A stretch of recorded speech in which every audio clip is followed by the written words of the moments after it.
It's made the list! The doctor will see you now. I'm better than you, and you know it!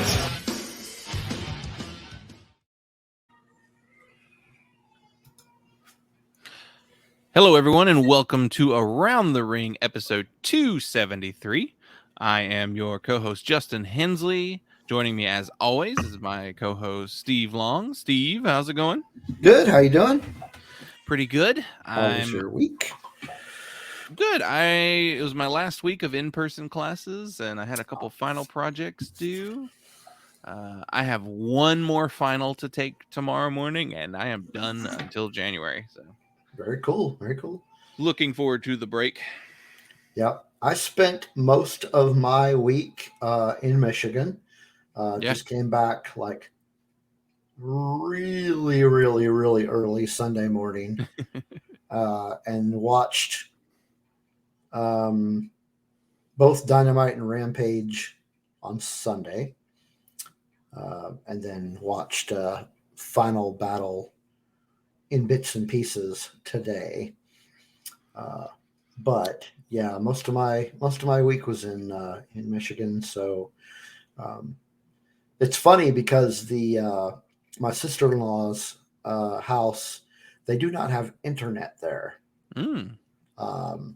They live in an area where it costs hundreds and hundreds of dollars to install the internet lines, because she doesn't quite live, out in the middle of nowhere, but close to it.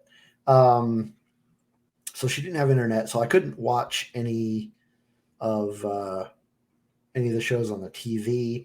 I did try to watch on so I watch AEW on Sling TV. Mm-hmm. I subscribe to that. And they have an app for my iPhone, but I tried watching Dynamite on it, and in that area, the signal just wasn't strong enough for the HD signal from Sling TV. So I was like, well, I guess I'm not watching any of this till Sunday. Is that the area you're thinking of moving to? Not where she's at. Okay. Yeah. There's like the town that she lives in. Most of it is fairly what's the word? Civilized. So she just lives in a weird part of that city. Yeah. It's just a weird part of the city. Right. But if that was where we were moving, I probably would have said, no, I'm not moving there. I have to have internet access. That's just, right. Ain't gonna happen. Ain't gonna happen.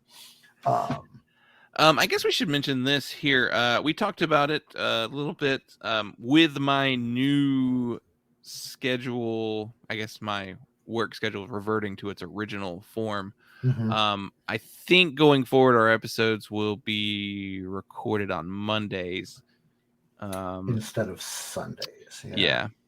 So they'll probably either go up Monday evening or Tuesday morning, whenever you get around to uploading. Probably Monday evening. Yeah. So just in case anyone's curious where we were, we'll be on Mondays. So what is going on with Punk Lotto Pod? It's coming up into the Christmas season, so we're doing a couple different things. This week, the episode going up will be with our good friend, Dave Brown, former co-host of Around the Ring. Mm-hmm. We'll be talking about Sincere Engineer's 2017 album, Rombithian. It's a really, really fun episode. We had a lot of fun recording that one. Oh, very cool. And then, some Christmas music next week, and then best of the year after that. So, yeah, that's right. You guys had a which Christmas album should we talk about poll. Mm-hmm. I did vote on that one. Yeah, so. I think as of right now, your pick I think is winning the poll. So that's probably where we're going to wind up. Good enough. Talking. Speaking of Dave, I don't think he has put up a new episode of One Band 5 Songs yet. Yeah, he's working on some grad school stuff. That's right. That's right. He's working on some school stuff. Busy man.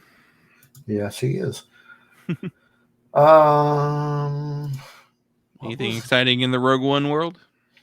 So we had some scheduling issues last week, so we did not do our John Hughes episode as we wanted to. We are going to record tomorrow. We're going to live stream tomorrow, but our John Hughes episode is going to have to take it's going to have to get pushed back another week because we already had a show scheduled for this week, and because of the timing, it's we're not going to skip. We're not going to wait until next week to do it. We're coming up on the 5th anniversary of the release of the movie Rogue One. So we're doing kind of a special anniversary recap of that, kind of a retrospective of that movie.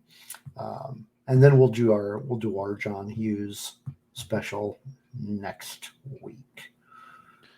Sounds good. And you can get that show and this one on the Red 5 network. That is right. That, along with a lot of other good podcasts. And you can find most of those on, you can actually find quite a few of them on YouTube now. A lot of them have gone over to that format. So if you like to watch YouTube videos, you can watch them on YouTube. If you're still kind of doing the audio thing, which a lot of us still are, you can find them on Apple or Spotify or Stitcher. So Apple, Spotify, and Stitcher, those are the big three where you can find us. Absolutely. So wrestling news, do we have any? Yeah, there's a couple pieces of news. Do we want to start with the happy one or the maybe kind of sad one? Let's start off with the not so happy one. Okay, let's do that.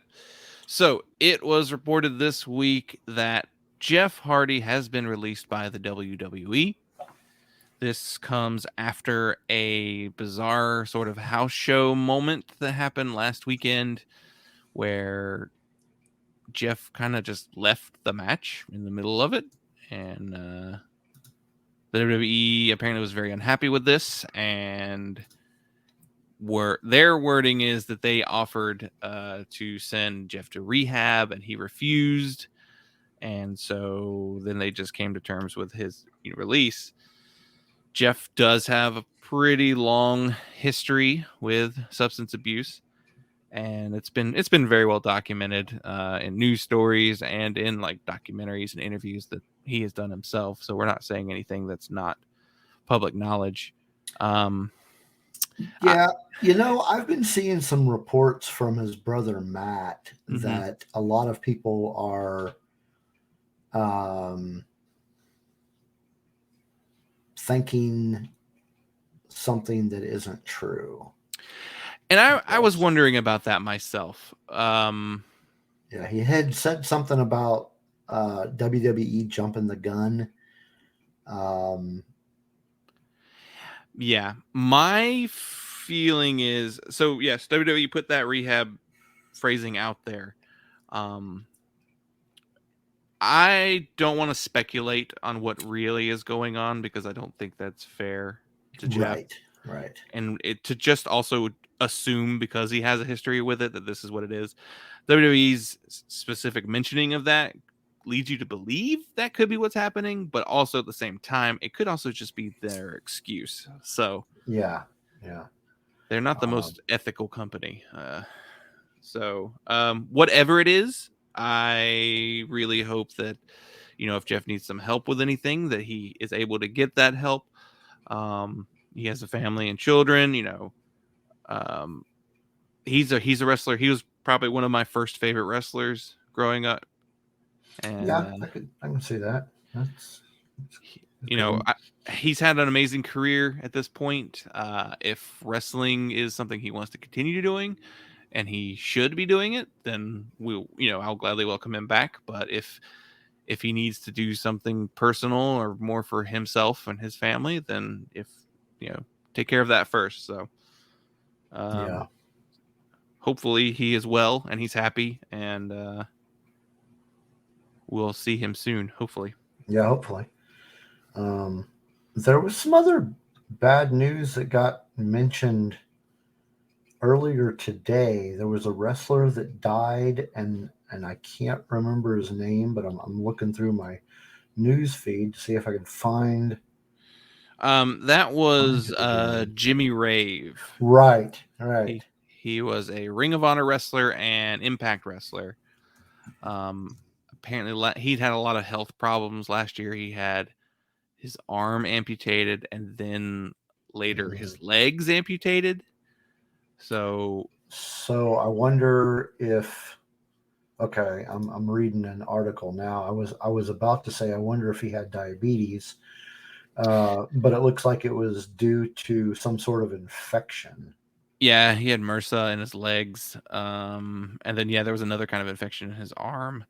He also had a history of substance abuse, and that's what they're claiming could have been related. But it is sad. He was only 39 years old. Yeah, and so the wrestling community has lost another one. That knowledge that he was so young.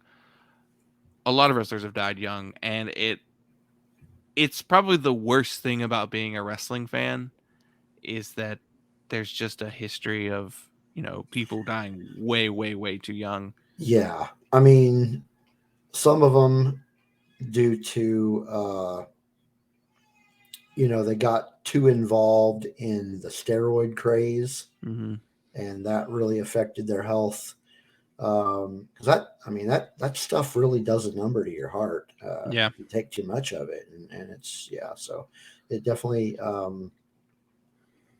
lot of that. And then there's also some history of substance abuse with a lot of wrestlers, or at least used to be, and that kind of led to some young deaths, and then just folks, for lack of another way to put it, kind of not being well taken care of, with their physically, and then either they're either they succumb to illness because of that, or like with the case of somebody like Benoit, his head was definitely not 100%, and it became the physical problem became a mental problem for him, and we all know what happened there. So you're right. Yeah, you're right. It's one of the hardest things about being a wrestling fan. And every time I see a story about a wrestler who dies, there's always just a little bit of, even if it was someone I'm not familiar with. Like I was not familiar with Jimmy Rave's work, but I'd heard the name right. When I first heard about it this morning. I was like, whoa, I think I remember that name. I can't say that I remember ever seeing him in a match. I might have. Yeah. But I just don't know. Just not familiar enough with him. But despite the fact that we didn't really know him, it's still sad to see somebody from the entertainment that we love, losing their life. As many wrestlers as there are in the world and industries and companies around the world, it's still a smaller form of entertainment than, say, music or film or television or American football. I mean, even... yeah. It's there are less wrestlers in the world than any of those other professions. So whenever we lose one, it's always just a little bit, just a little extra sad. For wrestling fans, especially. Like Wrestling lost somebody earlier this year. It was a female wrestler, and I can't for the life of me remember her name. Yeah, that was Daphne. She used to Right. wrestle in WCW. Right. Yeah, hers was a really, really sad, definitely mental health crisis that Yeah. did not turn out well. But yeah. Yeah. Just goes to show you got to take care of your people. Yeah, absolutely. Well, let's move on to something A little happier. a little more uplifting. So, yeah. I'd say next to Jeff Hardy being released, the biggest news story of the last week was Johnny Gargano and Kyle O'Reilly's contracts are now officially over in the WWE. Yeah, that was. I mean, with Johnny, that really was a big surprise. Yeah, there was a lot going on with that. At first, my initial thought was he'll probably stay. His wife's still there. He's got a baby on the way. Maybe he wants to stay in Florida. Yeah. He wants to be a wrestling teacher. At some point, a coach. So like, that's a good environment for him. Yeah. And like the way that the WWE had been treating the entire thing was odd as well. Like they were very much acknowledging Johnny leaving. Like they let him do like a promo in the ring. Did you watch that promo? I did. It was very good. I liked it. Yeah, it was a good and then promo. they ended it by having one of the up and coming NXT 2.0 guys, attack him from behind and then beat him up. It shows you how much I do not really care about NXT 2.0 because I'm not sure which one he is. Was that one Von Wagner? I couldn't tell you. Or Grayson Waller or one of those guys. I really couldn't tell you. Other than Gargano, Riley, Tommaso, those are really the only NXT folks that I can remember off the top of my head right now. Yeah. Because he went out in sort of an angle fashion, I was like, okay, what is this? Is he done? Is he taking a break?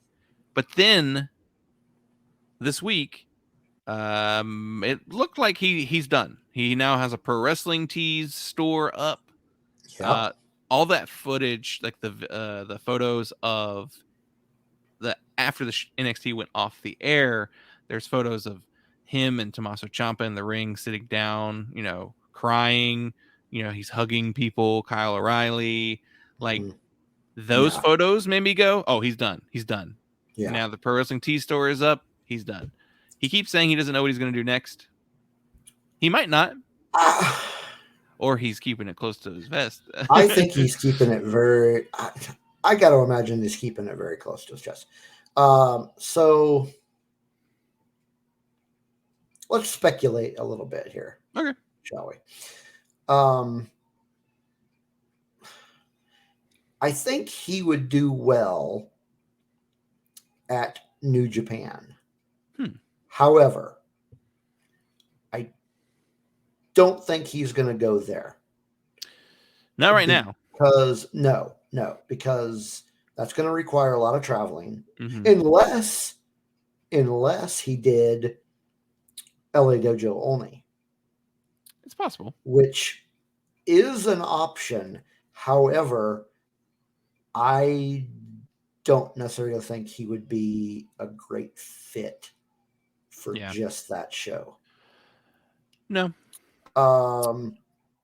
His other option, Impact. I'm not sure if he would be a great fit over there. I don't think he would be used well. No. Impact's consistently one of those companies that it's full of people that I really enjoy and I like their work. Character work, in-ring work. But at the same time, it's just not booked and promoted in a way that has ever maintained my interest for longer than one or two episodes. Yeah. So, I mean, I'm a fan of Impact, but as you remember, I stopped watching because I started watching New Japan, and I was just like, I can't fit another one in my schedule. Mm-hmm. That being said, strangely enough, I have been watching more Impact since I got that Sling account, because they have I guess you could call it a TV presence, Yeah. access, Yeah. whatever it is. You can get it on Sling, so I can record those episodes and watch them later, and don't have to pay anything. I mean, as far as like, I don't have to pay for yet another subscription, Yeah. like New Japan World, or like I was doing with Impact. A lot of it had to do with that. I was like, it wasn't necessarily just um, time to watch another wrestling promo. It was more, I don't have time to spend more money on another wrestling promotions exclusive channel, whatever you want to call it. Yeah. But a little bit was still, time. But I haven't been watching a whole lot of New Japan lately anyway, so Yeah. I have actually caught a couple episodes of Impact, and I actually did go back in Sling TV's archives and watch some other ones that sounded interesting. It's a good Where was it's I a going with this? it's a good passive wrestling show to have on. Like, it's just Yeah, nice. It's like, yeah. I want wrestling on, but I don't necessarily want to pay attention to it. So yeah, I'll tell you something that I've learned um, about Impact based on what I've been watching lately. The storylines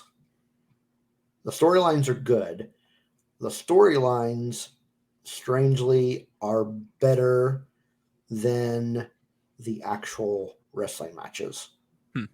Like, you've got these names, like you mentioned, there's some good names in there. People that you want to see perform, because you like their in-ring work. But I feel like they're not putting forth, and I don't know if it's because of the way it's booked, and it could be, or they're just not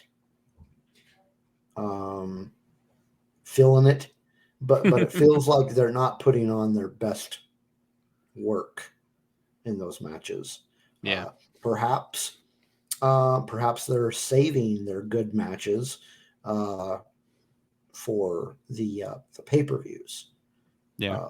or perhaps the like Impact has those monthly specials that they do that Yeah. aren't pay-per-views, but you have to pay to view. yeah, you have to. They don't call them pay-per-views, but you have to subscribe to their Impact Insider, or whatever it's called, to be able to view them.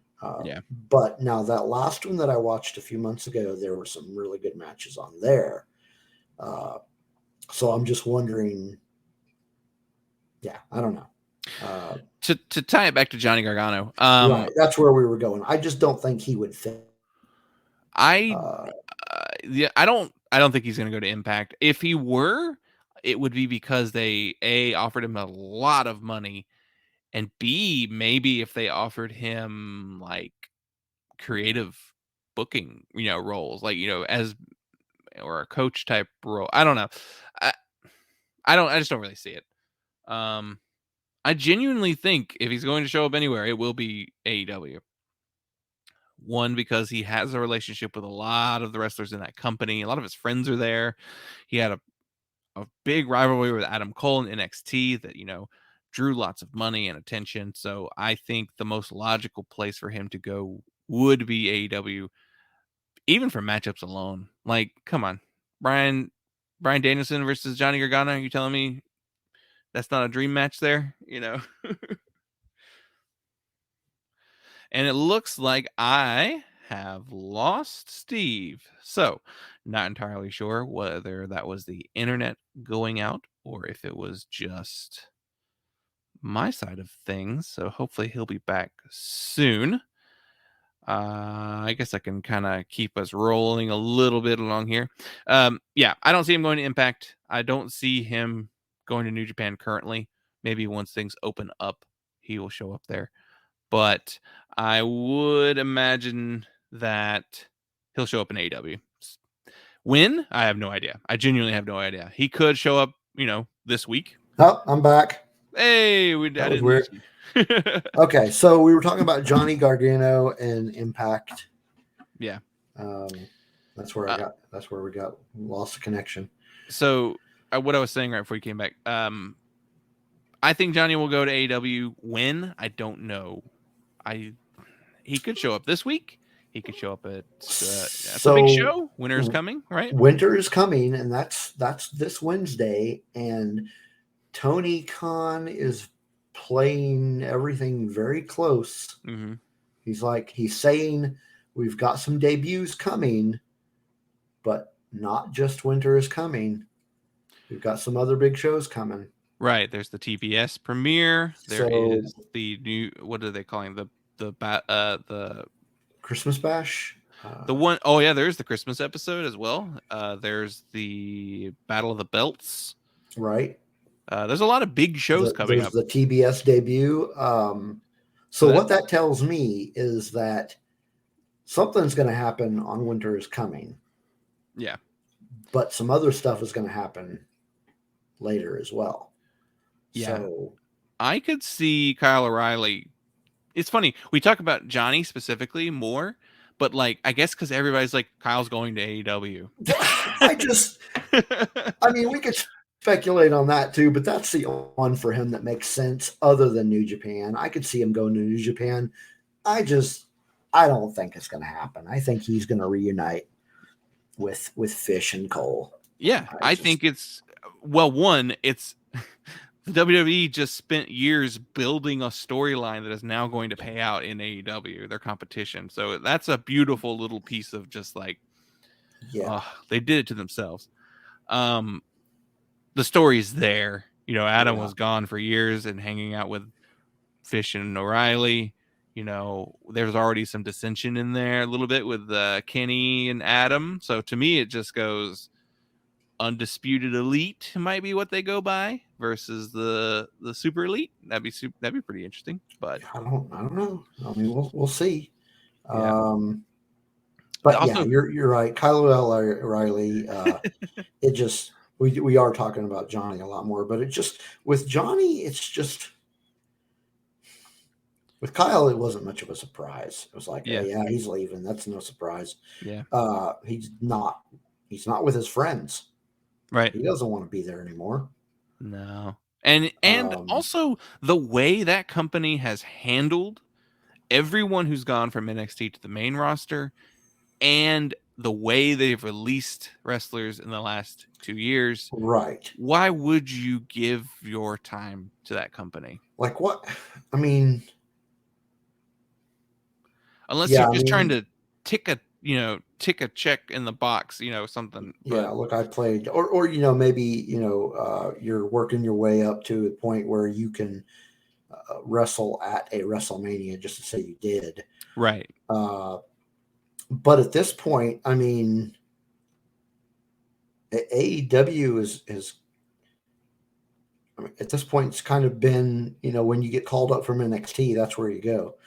Yeah. Because what if he signed a contract and then next year Nick Khan decides, I don't want this guy anymore, we're going to cut him.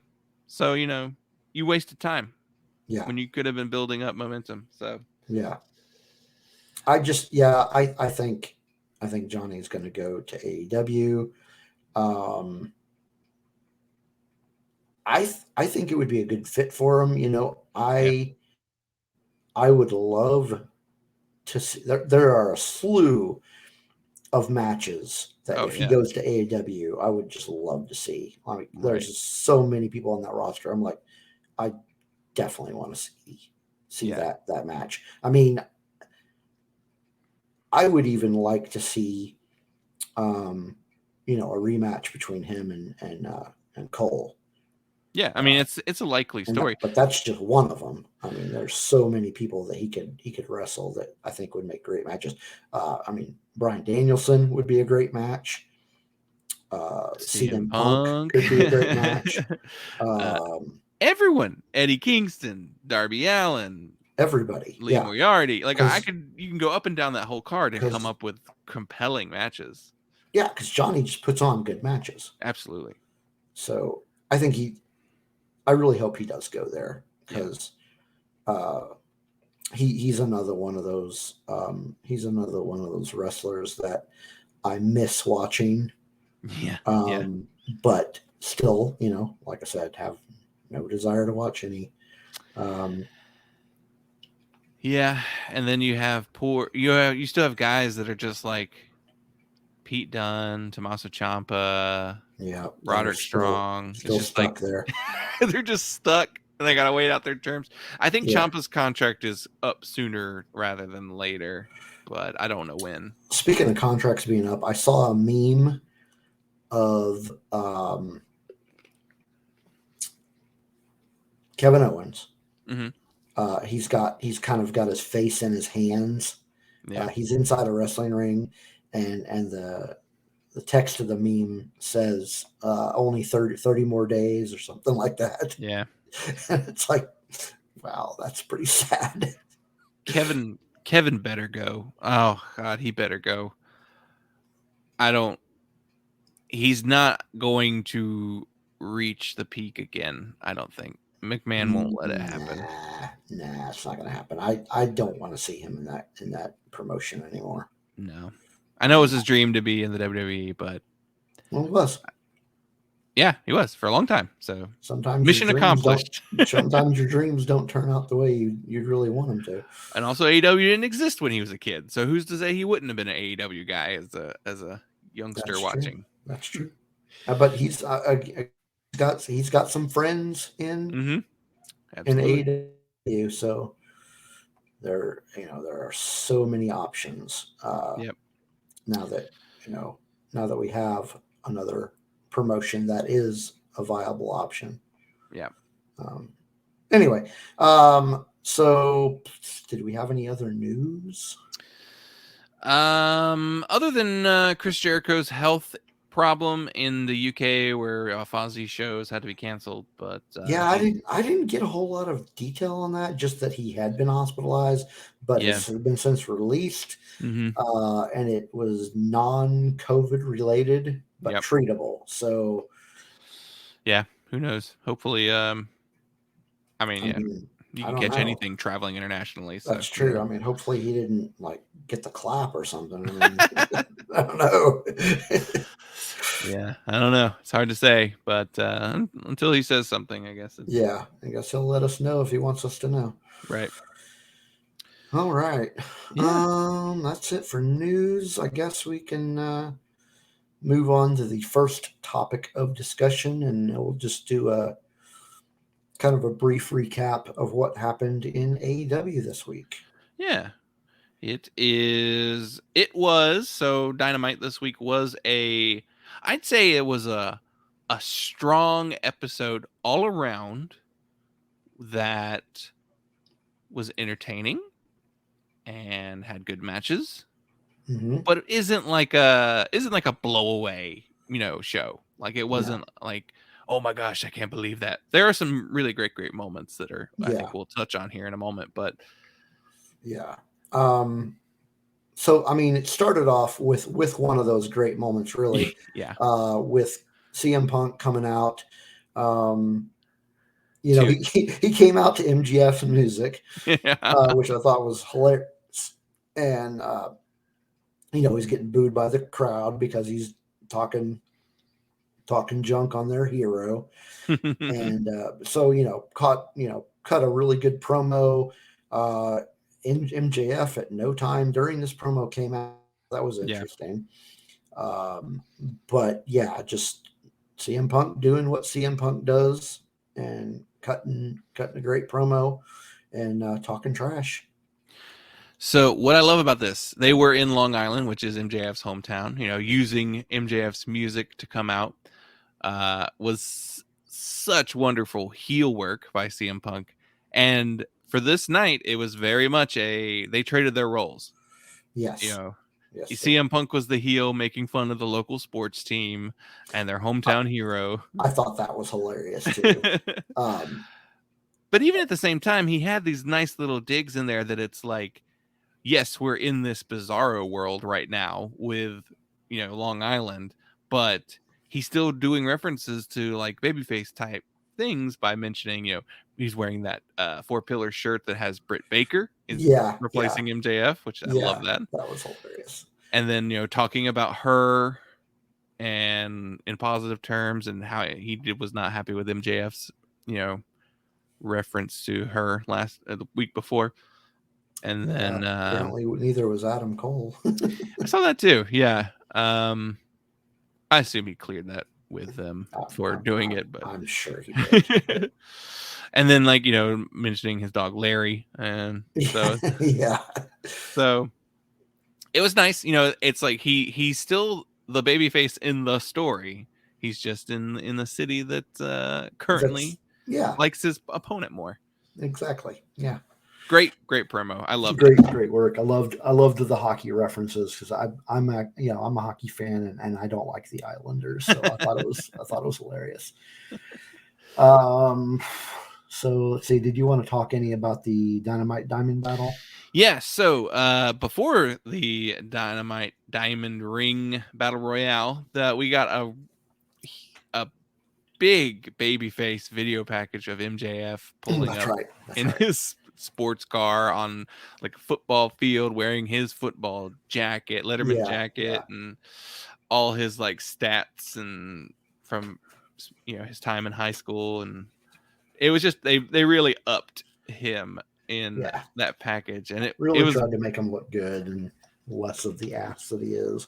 And then he came out to a babyface ovation. He mocks CM Punk by getting on his knees, kind of doing the clobbering time reference. Yeah. But it's funny, like if you look at his face in that, he looks like he's actually emotionally, like overwhelmed by the reaction. Yeah. Like and he actually got up with that was cheering him. He got there and he stood by some of his fans and he, he had really big smile on his face. Like not even like the crap-eating grin that he usually has, just like genuinely happy smile. I feel like it was very much him parroting CM Punk in Chicago, but at the same time, deep down, he was loving every second of it. Like that reaction was too good. Like he got to dwell in it a little bit. And then I mean, no, go ahead. I was gonna say then we go into the Dynamite. Yeah, I was gonna say that the match itself was not anything incredibly special. I felt like it was a little bit rushed. It seems like they were trying to get to the point with this one. There were a couple things going on in this match. There were a couple things. There was MJF himself kind of staying out of the fight for most of the fight. Yeah. There was the stare down, if you want to call it that, between Wardlow and Powerhouse Hobbs. Yeah. There was the brass knuckles coming out and taking out Lethal. Yeah. And then the big one really was the turn. Yeah. Which I gotta say didn't surprise me. No, at all. So it didn't surprise me, but I was surprised they did it here. But also not really. It was a weird I'm surprised they went to it that quickly. Yeah. That's the only thing I was surprised about is. But watching the match, I was going, "Oh, Dante's turning on this match. He's going to eliminate Hobbs or somebody like that." That's what's going to happen in this match. And I don't remember who it was that Dante eliminated, but he did eliminate. It was Ricky Starks. Yeah, he did eliminate Ricky Yeah. Starks. Yeah, I mean, he turned on Team Taz. Of course he was. That was the plan all along. Yeah, I gotta figure that. Now, that being said, I like Dante Martin. Mm-hmm. I've said it before. I really enjoy his work. I'm a little surprised that he's the finalist. It is an interesting pick. I don't know if it's just because of he's just good. I don't know if it's just like, they're currently just enjoying shining a spotlight on Dante Martin. Yeah, it's telling me, at least, I don't know. To me, it's just telling me that there's something else planned for him. Yeah. There's something going on that we don't know about. Which, it'll be a good match, I think. Yeah, it'll be a good match. Team Taz is going to get involved because that's just what the story is calling for. So my prediction, if you want to call it that, and we'll find out if I'm right Wednesday. Dante's going to lose. Yeah. Through intervention. MJF's going to keep it for the third year. Yeah, of course. But yeah, so I don't think Dante's going to win it. I think it's going to lead to a CM Punk Dante Martin tag Leo Rush maybe tag match with them against Team Taz. That's probably what we'll see.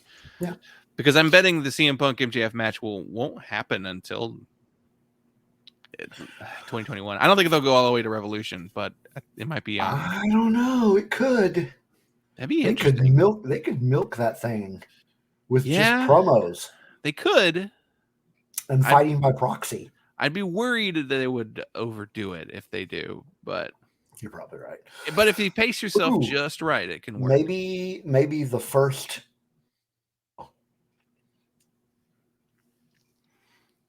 Or is that too close?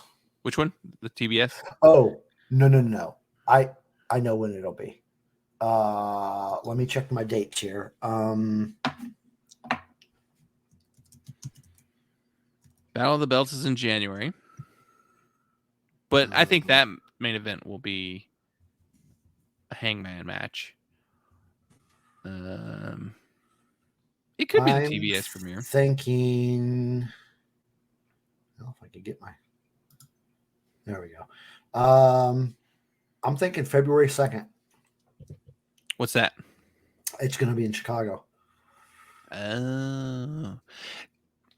I'm going to guess TBS premiere because if you promote it and advertise it well in advance, it's going to give you a really good first night on TBS, which I'm sure they'll want to impress their new network. Happen too, yeah.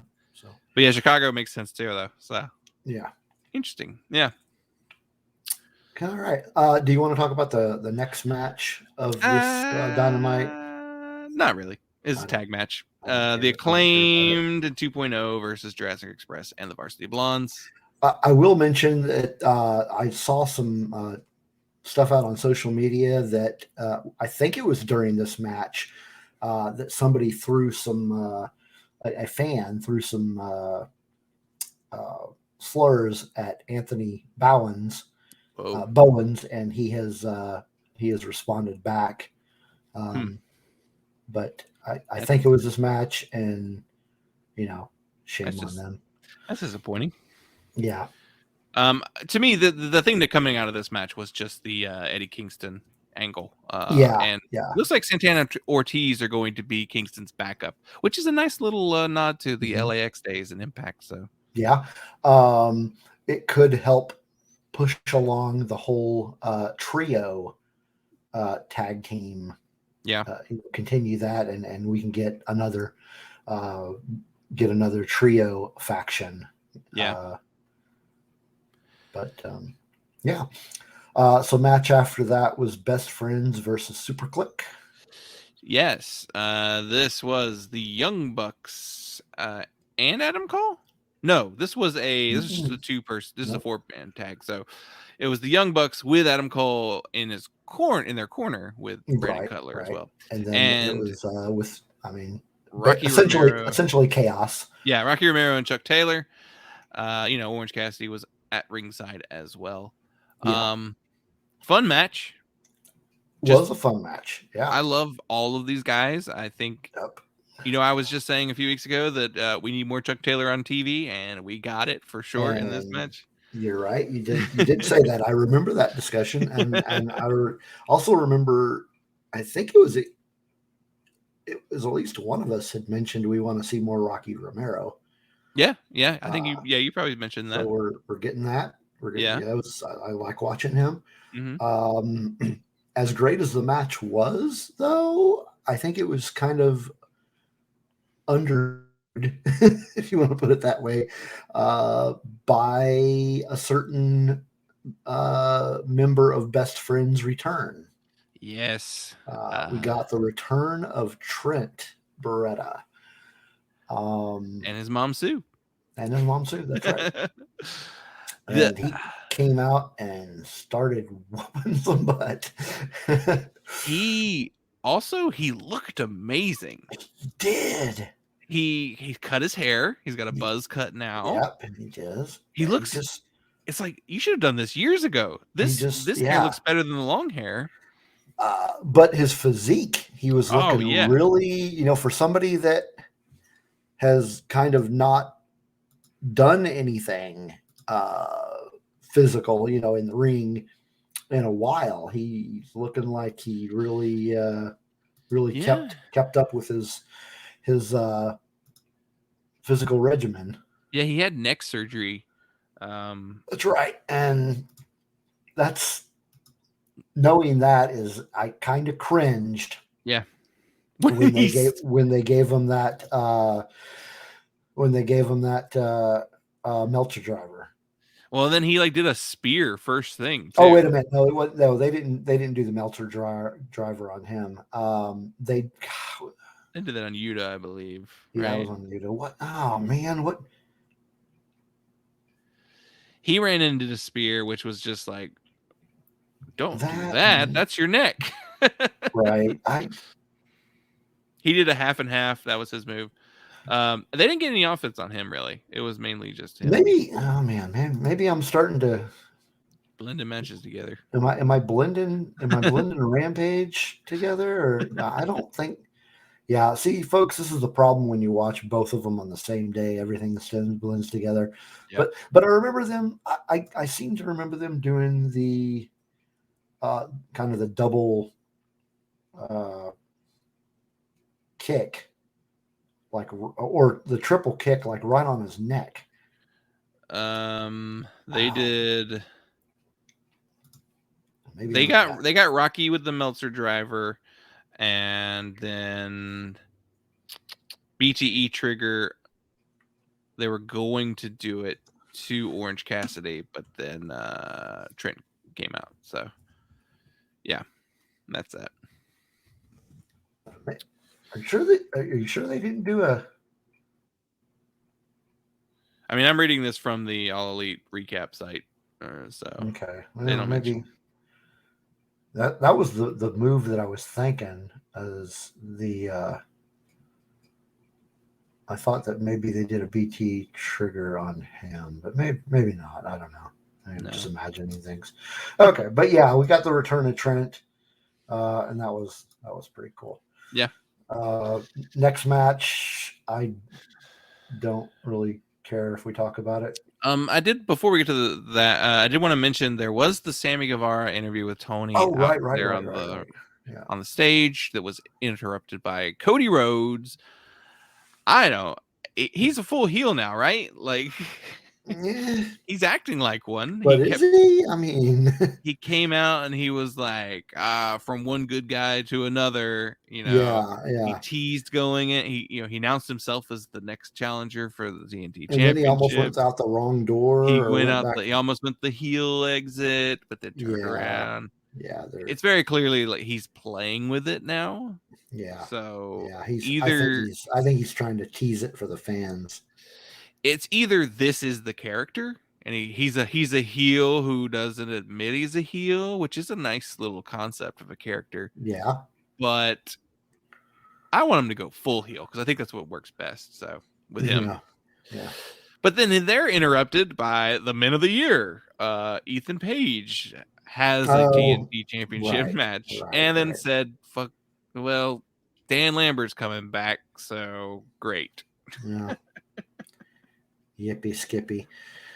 If it's just him and none of the MMA guys, I'm fine. But yeah, definitely.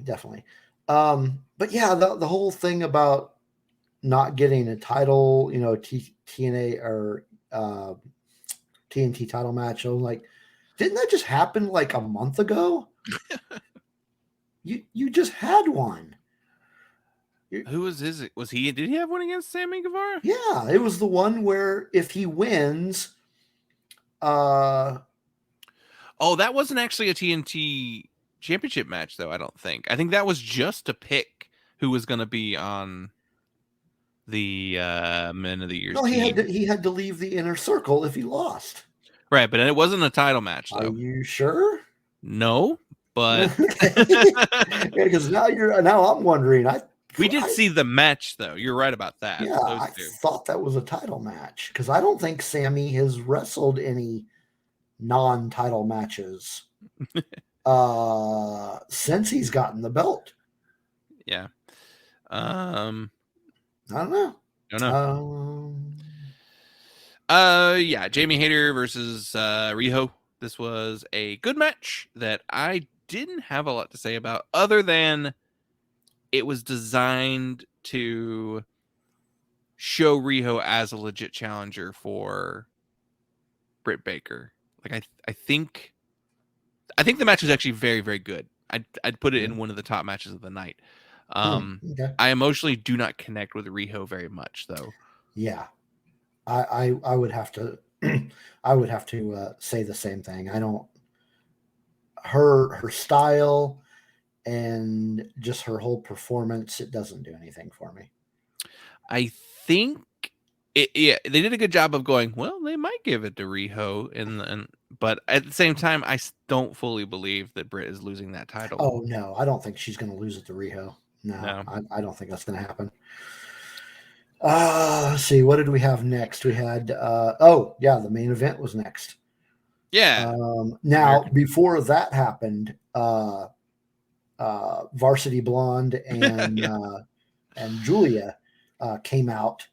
They were out there with Tony Schiavone. Mm-hmm. And then the lights went out, and Malachi Black shows up, and he sprays his mist into Julia Hart, and then leaves.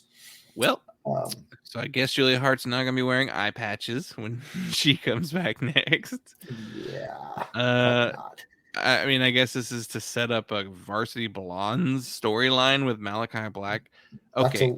That's kind of a weird storyline. I'm not sure where they're going on. No. And this is I mentioned this. I've said this before about Adam Cole. Is this the best use of your Malachi Black? I don't. Okay.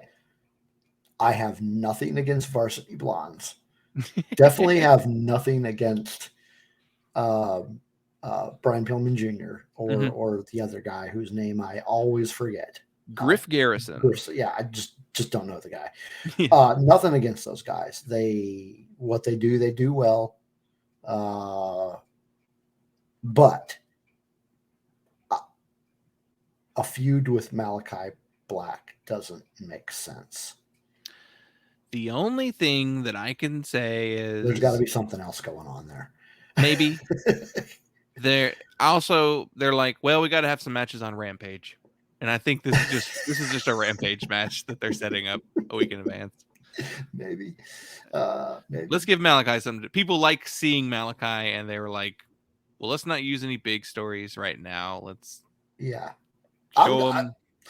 I'm sure Tony Khan has a point he's trying to make. Yeah. It's just unbeknownst to us. I think Malachi is just killing time until Brody King can show up, but that's just my personal wrestling speculation there. Yeah. Man, that's okay. That's gonna be interesting.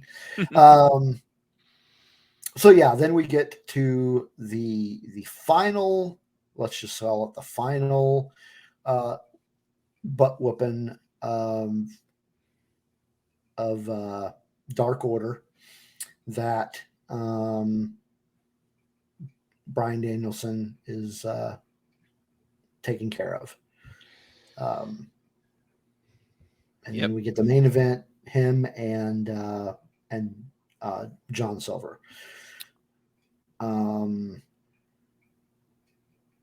What did you think of this match? So I was really looking forward to this match. I was a little underwhelmed by it. Maybe I just expected more from John Silver. I mean, John Silver had some of my favorite moments in the match, like genuinely, like the spot where he has Danielson in like some sort of like leg lock, and Bryan Danielson's kicking him in the face, and he's just kind of smiling. Making faces. Exactly. Yeah, making the faces. Yeah, that's. I mean, I don't know. I genuinely enjoyed this match. I like. And at the first of the year, I wasn't really all that much a John Silver fan. I was like, okay, he's one of those Dark Order guys. But over the course of the year, just really started to enjoy his matches. And this is no exception. I kind of really enjoyed this match. He's the star of the Dark Order for sure. Yeah. And in some ways, I had a theory a long time ago that maybe Bray Wyatt was going to show up and kind of fulfill the John Huber role, the Brody Lee role, but I don't want that now, like at all. Yeah. So I'm happy with the current version where they all argue about who is the actual leader of the group, and but they're getting along now. So instead of they are. But I mean, we all know who the leader of the group is, so it's no surprise there. It's Anna Jay. But but yeah, it was. I had a good time watching this match. Yeah. Obviously not surprised that Bryan Danielson lost or won rather. Didn't expect John Silver to win. But I think he did. I think he had a good showing for his hometown. Yeah, he did a good job. There were a lot of hometown people this week. Yeah, like John Silver, Anthony Bowen, MJF. Who else? There was another one. I'm blanking on. So am I. But there was another one. I can't remember who it is now. There was. I can't remember who it was though. But this is all in service of the Hangman Adam Page versus Bryan Danielson match, right? Which Bryan Danielson came out and after the match did kind of a little promo where I did what I said I was going to do and all that, and then Hangman comes out and starts putting the beat down on him.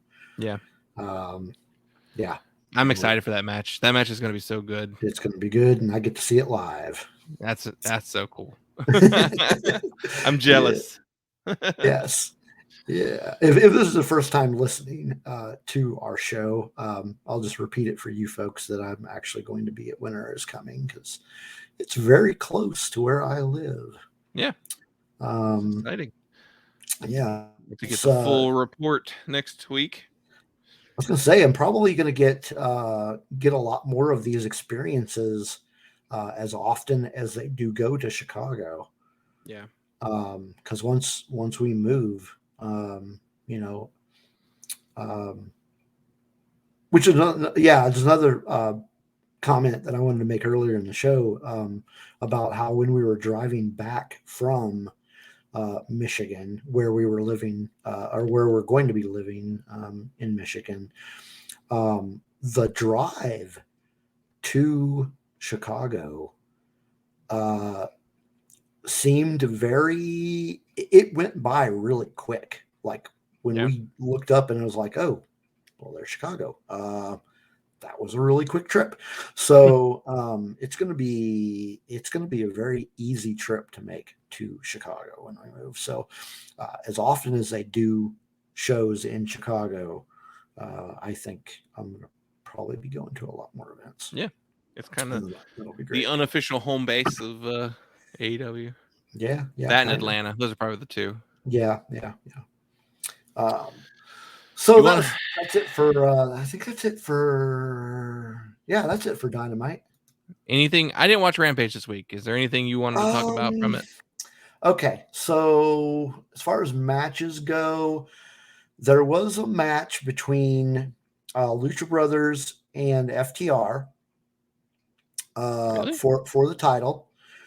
It was the first match, and yeah, that was the opening match of the night, and I think, and I mean, I might take my opinion for what you want, but I think it was probably one of the better matches that they've had in this if you want to call it a title fight as a tag team match, all of them wrestling together. I think it was one of their better matches.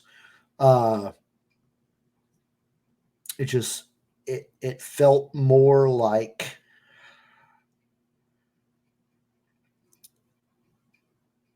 and I was just talking to you and Dave about this earlier about not being able to articulate myself.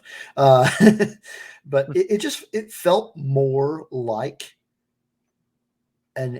what I imagine an FTR versus Lucha Brothers match should be. FTR didn't up to this point, FTR just felt to me like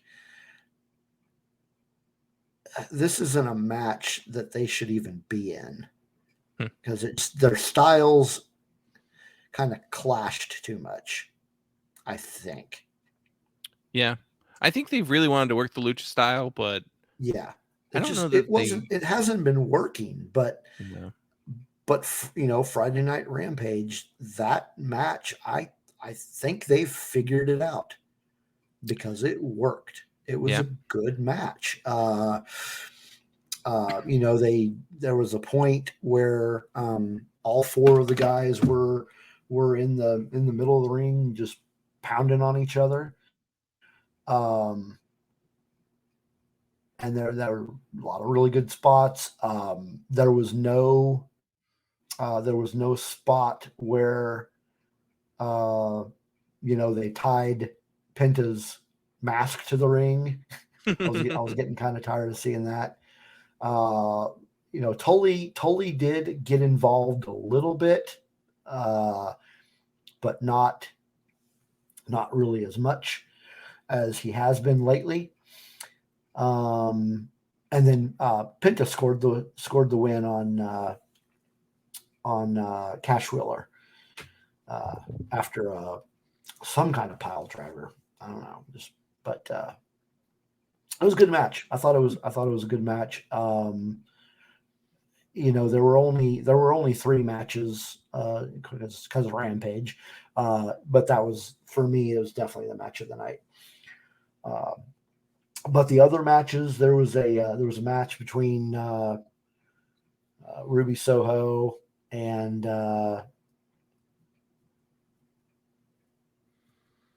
that was built up. Ty Conti and Anna Jay, and then Penelope Ford, Bunny, and Nyla Rose. It was set up on I don't really have a whole lot. I don't have anything really to say about it. I mean, Bunny brought out the brass knuckles, and then they won them. Their side won the match because of that, and it was just typical. What really wasn't a great match. Hook made his debut in the ring. He did. He made his debut, and that was all the talk You know what? There was another match after that. I forgot about it. But yeah, Hook made I think his that's the match debut. you were thinking of earlier too. Yeah, Hook made his debut against Fuego del Sol. It wasn't. I don't have a whole lot to talk about. It wasn't what I would call a squash match. It wasn't like immediately.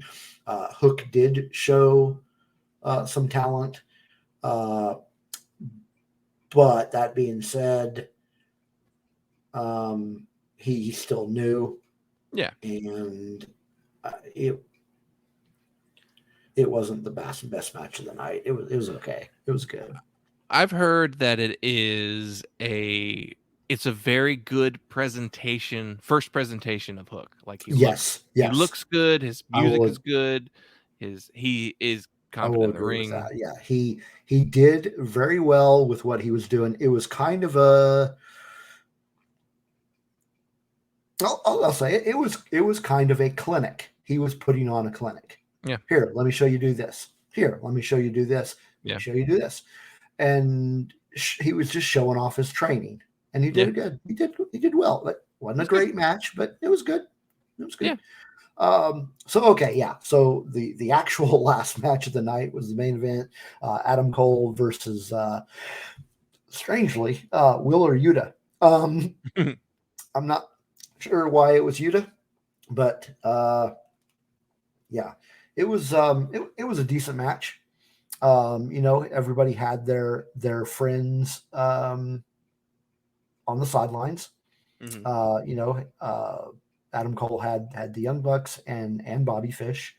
Yuta had all the best friends, including Trent. So it was a decent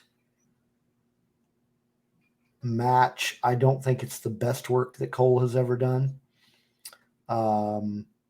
But it did give Wheeler, I think, a little bit of a showcase. Much like they wanted Hook to show off his ability, I think they did a good job of showing us what Wheeler Yuta could do against an Adam Cole, Yeah. But yeah, overall it was match was fine. But yeah, I think this might have been the match I was talking about where I'm pretty sure that the Young Bucks, they did something to Trent after the match, and I cannot remember what it was.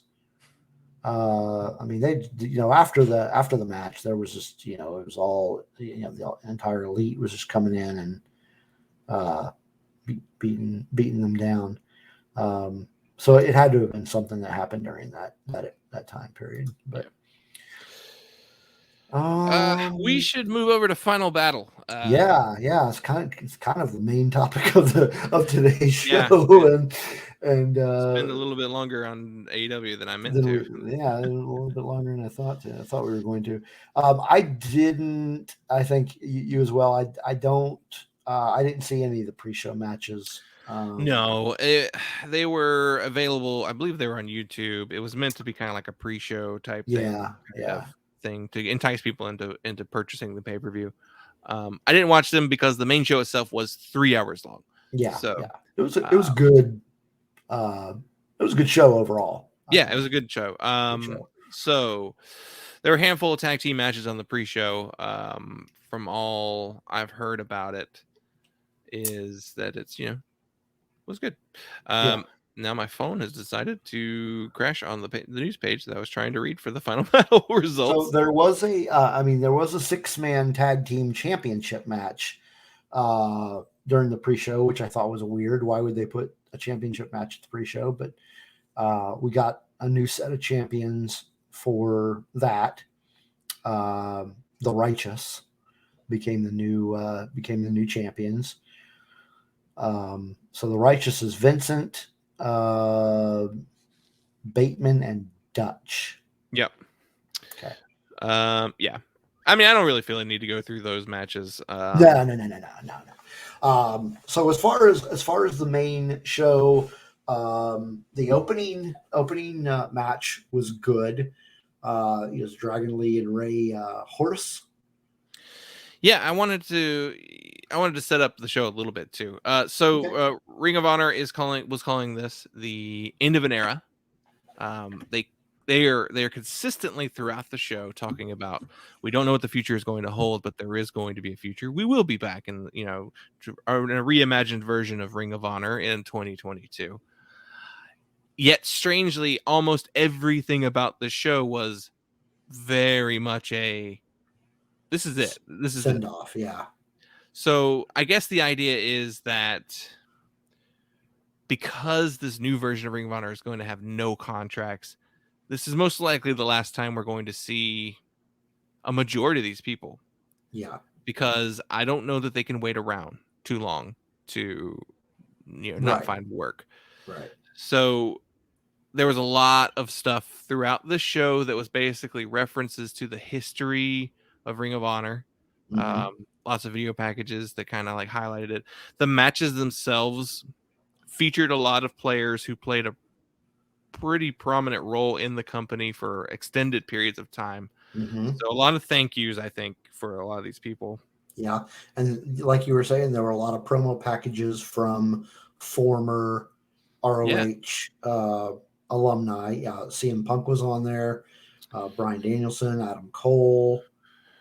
The Young Bucks, Hangman Adam Page. Young Bucks, Adam Page, yeah. Who was from Impact? Jimmy Jacobs. Eddie Edwards. Eddie Edwards. Yeah, Edwards. A lot of nice little video packages, kind of thank yous for a lot of them were saying, I would not be the wrestler I am today. Yeah. Without Ring of Honor. Wrestling wouldn't exist the way it does today without Ring of Honor. You are right, because as we all know, Ring of Honor was a very big part of All In. Yeah. Well, even just in the very beginning of the company, it started as the kind of premier independent wrestling promotion. You're right. In a time period where the WWE was the only thing, and Impact was there too, but Impact is Impact. So yeah. No, you're right. There's a lot of history with Ring of Honor, and it's kind of sad that it's in the position that it's in. I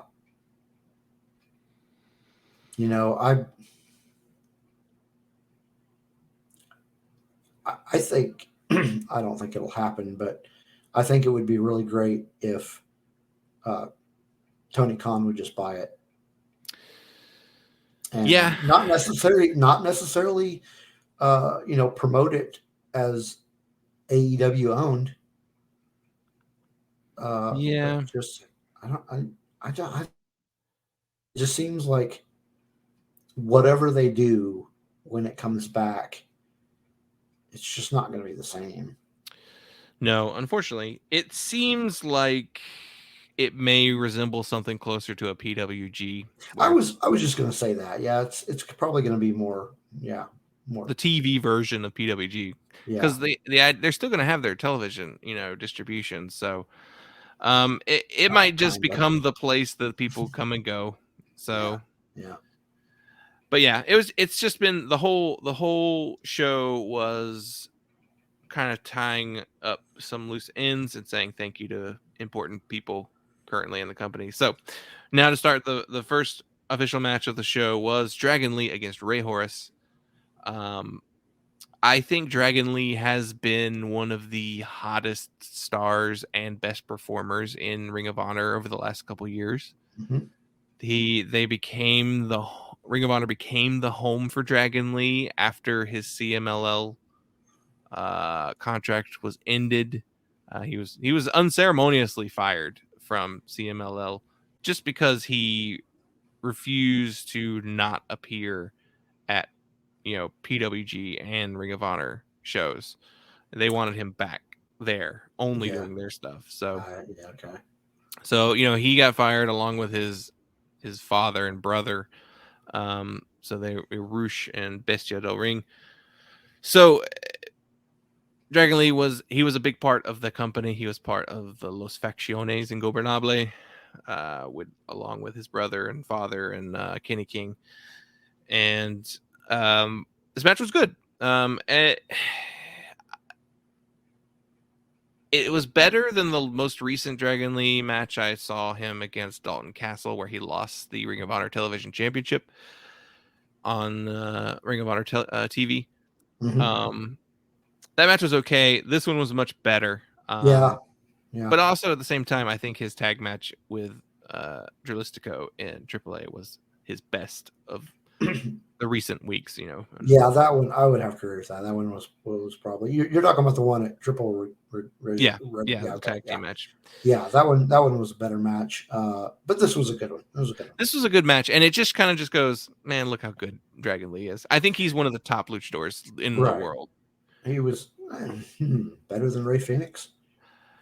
They're different. I'd say Ray Phoenix and Dragon Lee are number 1 and number 2, switching places depending on who's had the better match most recently. Okay. So I'd say Ray Phoenix has probably had the more exciting matches lately, but yeah, I would love to see those two go at it. They have done it before in the past, but I'd like to see it. I would have to say that I like Ray Phoenix more, but yeah. I could go with him being number 2. He's done everything I've seen him in. He's done some good work, and this was a good showcase for, because I was say I wonder how many people that don't regularly watch Ring of Honor, which is me, I'm included in that group. I mean, I've watched some. I've watched enough to know some stuff about it. But I just wonder how many people, like me, or even more so, like have never watched any Ring of Honor, but know about it. I wonder how many people, watched it in that type, demographic. And the reason I bring it up, I was just because if there were a good amount of those people and Ring of Honor knew that there would be a good subsection of that demographic watching this,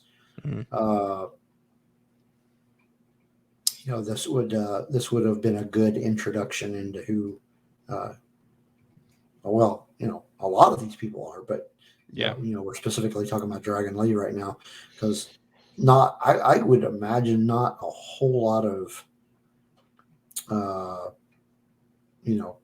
casual, even more casual fan than me, don't know who Dragon Lee is. I'd say his work at New Japan is probably the most notable stuff that he's done. Like it's the most well-known stuff. Mm-hmm. He's had quite a few matches in New Japan. More people have watched New Japan in the last couple of years than I'd say Ring of Honor, unfortunately. Really, I would have thought the exact opposite. I thought fewer people were watching New Japan lately, just because. Well, I mean, maybe in the last year. Okay. Maybe. Okay. Honestly, I don't think more people are watching. I think more people are watching New Japan than they are Ring of Honor. We're watching more New Japan than Ring of Honor in the last year, even though New Japan has not been the most exciting product to watch this year.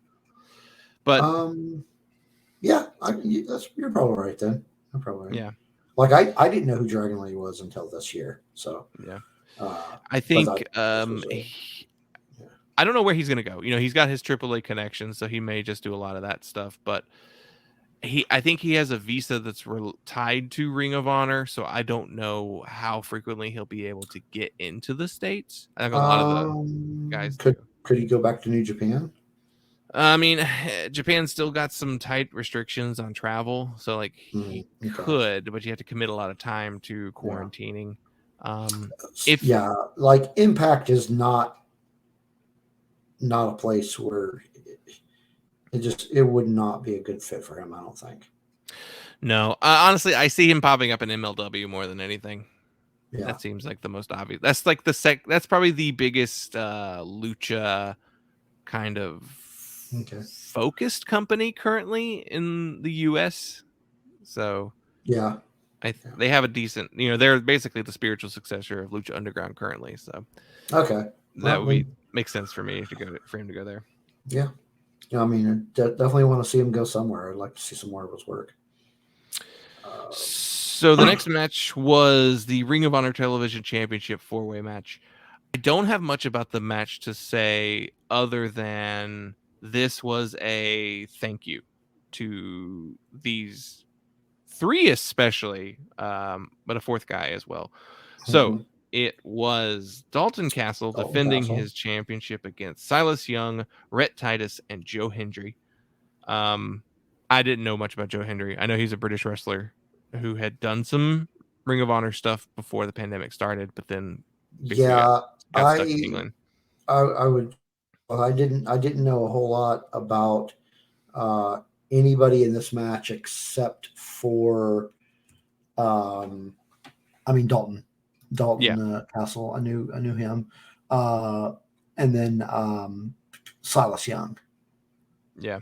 Other than that, I didn't know anybody else in this match. So those three guys especially have been in Ring of Honor for a long time. So Dalton Castle, I think he should have left a long time ago. Because there was a period there where he was one of the hottest wrestlers in the world, especially in the US. And he stayed in Ring of Honor. He became their world champion, which is really awesome. But I think he stayed too long and got forgotten about. Yeah. And one nice thing I'll say is he's constantly been tweaking the character and changing the character since, he's premiered there. Yeah, but I don't like all of the tweaks though. Yeah. You know who his current, like the current iteration of his character, you know who it reminds me of? Who? Do you remember a guy in WWE a few years ago, Adam Rose? Yeah.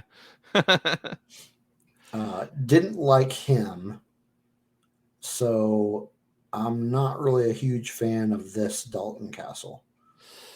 This version is more like Hollywood centric is the character, and I just I don't care. I prefer the older version. Just the Peacock was his nickname. The boys, just the boys. Now he's got the chicks, which it's just sillier than the boys were. Yeah. And he came from Chikara, which explains a lot of his sillier tendencies. But I could see Dalton Castle popping up in Impact. Yeah, I could see that. Rhett Titus won this match. I think that was another just kind of like, thanks, Rhett Titus. You've been in Ring of Honor forever. Yeah. Like way too long. And Silas Young too. They've been.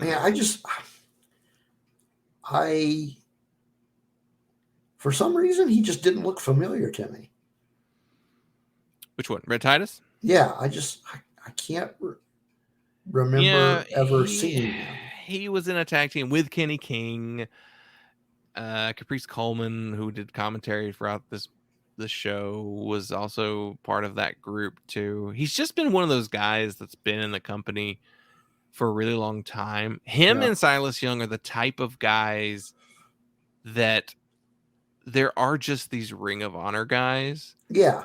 That have stuck around that I don't know anyone really cares that much about it, and they're around so much that it becomes it's one of the turnoffs to Ring of Honor for me. I'm like, I don't care about these guys. Yeah. And they're always there. There's something to be said about loyalty to a company that's done well by you, but sure. I think they may have hurt their product in the long run.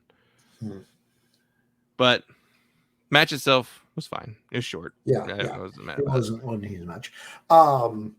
Next match was for the Pure Championship. Yeah. Josh Woods defending against Brian Johnson.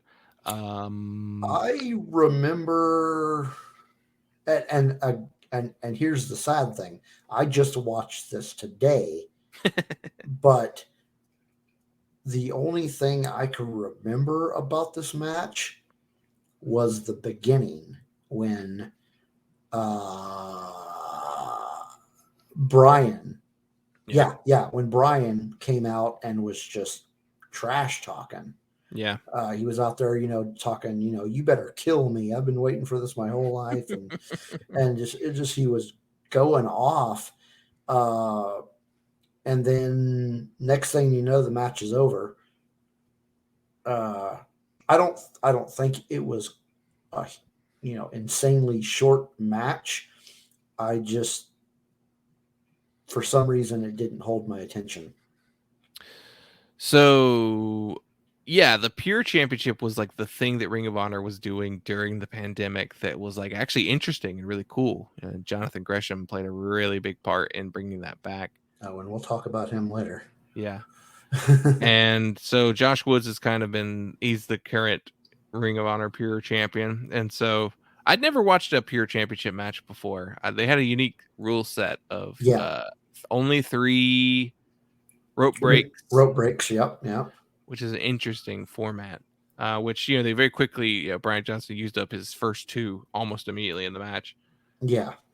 So I'd heard the name Josh Woods. I'd never watched a match before. He's one of those guys that's like, okay, yeah, I get it. Like, he's got a good look. He has a kind of like a natural charisma. He didn't talk, really. No promos or anything. No. I don't know what his talking skills are like.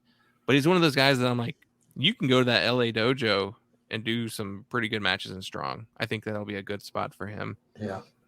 Weirdly, but really, the match itself wasn't all that memorable. No, I'd never heard of Brian Johnson before. He was just like an odd. Me neither. I didn't recognize the guy. He's interesting. He cuts a pretty decent promo. I could see him showing up in maybe like NWA, maybe doing something over there. Match itself, Oh, see, and there's another promotion I hadn't really thought of that some of these folks could go to. Didn't even cross my mind. Yeah. Well, the next match, did you want to say anything about it? It was the Fight Without Honor. My phone has now refreshed my article for the 50th time. Okay, that was the one with Shane Taylor and Kenny King. Okay, so this was another match that was very much a thank you for your service and time. Kenny King is a guy who has been in Ring of Honor for a very long time as well. Mm-hmm. He was kind of set for like a little bit of a breakout moment when he was involved in The Bachelor. He was part of the faction with Rouge and Dragon Lee. He's been around. He's been part of a lot of factions over the years. He's a good wrestler. Shane Taylor is probably, I'd say it's probably Ring of Honor's one of its biggest homegrown talents in the last few years. Yeah. He was brought into Ring of Honor and like put in a tag team with Keith Lee way back when he was still in Ring of Honor. They did not connect with me back then. Keith Lee, I didn't realize I'd been watching Keith Lee matches until years later, where I was like, wait, he was in Ring of Honor and I was watching those matches and being bored by them. Yeah. But Shane Taylor has been with the company for a long time, and he's been one of the bigger figures in Ring of Honor, especially for black wrestling talent. Yeah. The standout moment from this match is the match was really good. I thought the match was fun. Yeah. I liked it. It was not boring at all. I thought that the final image of just all of those black wrestlers in the ring was just a really cool, just like, Ring of Honor was doing something right, during this time period. So showcasing black talent in a way that, other promotions weren't necessarily. That ending was, it's a good ending. That ending, where he just came out there and said, just do it. Yeah. And it was a great ending. The match itself, there was like so much going on. Hmm. And they had the and by I'm assuming the nature of a no honor or a fight without honor Yeah. match, it was basically a hardcore match. Yeah. It was their version of the no DQ matches essentially. Yeah, and it got pretty brutal. Yeah. There was a lot going on, and so just one of those matches that like holds your interest because so much is going on. Yeah. Yeah. It was a strong put together match. Yeah. And definitely like a long feud that had been occurring, in that company. Yeah. And trying to think if I've got anything else to say about this match. It was a good match, and I don't know where either one of these guys are going to go, and hard to say. Yeah, I don't know. It's interesting. I'd be curious to see where they wind up. I think they'll go somewhere. Kenny King's is older though. He's in his 40s, so I don't know. I think he said he's like 44 years old, maybe. Yeah. I don't know. I don't know how much longer he might do some stuff here and there, but yeah. Well, he took quite a beating, and he got defeated by Shane, so it was it was a good match. Yeah. Next one up was the Women's World Championship match. Yes, it was Roxy defending her championship against Willow, also known as Willow Nightingale on the independent scene. Mm-hmm. So this is the match that I was lamenting the Ring of Honor that could have been. So over the last year, Ring of Honor has really made a strong push to rebuild its women's division. The Women of Honor Championship had disappeared, Mm-hmm. and so they reintroduced a new women's championship to Ring of Honor. They were building a pretty young class of newer wrestlers.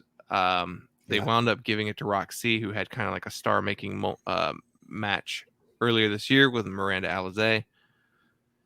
And then Willow Nightingale was one of those other new up-and-coming voices in wrestling that she's great as well. She has spent a lot of time at MLW recently, which is, I think, the first time I saw her. I think she's done some of the NWA Empower shows as well. Yeah. It was a good match. I don't think the match was something that was just like, oh, you got to see that one. But it was a good match. It was a good match. It was a good showing for both of these women. For both of them, yeah. And I mean, just based on what we got out of this match, I mean, Roxy retained, but just what we got in the aftermath of this fight is a pretty good indication, if you want to speculate, as to where, at the very least, where Roxy will go next. At least in my just based off of my own perception. So yeah, after the match, Diana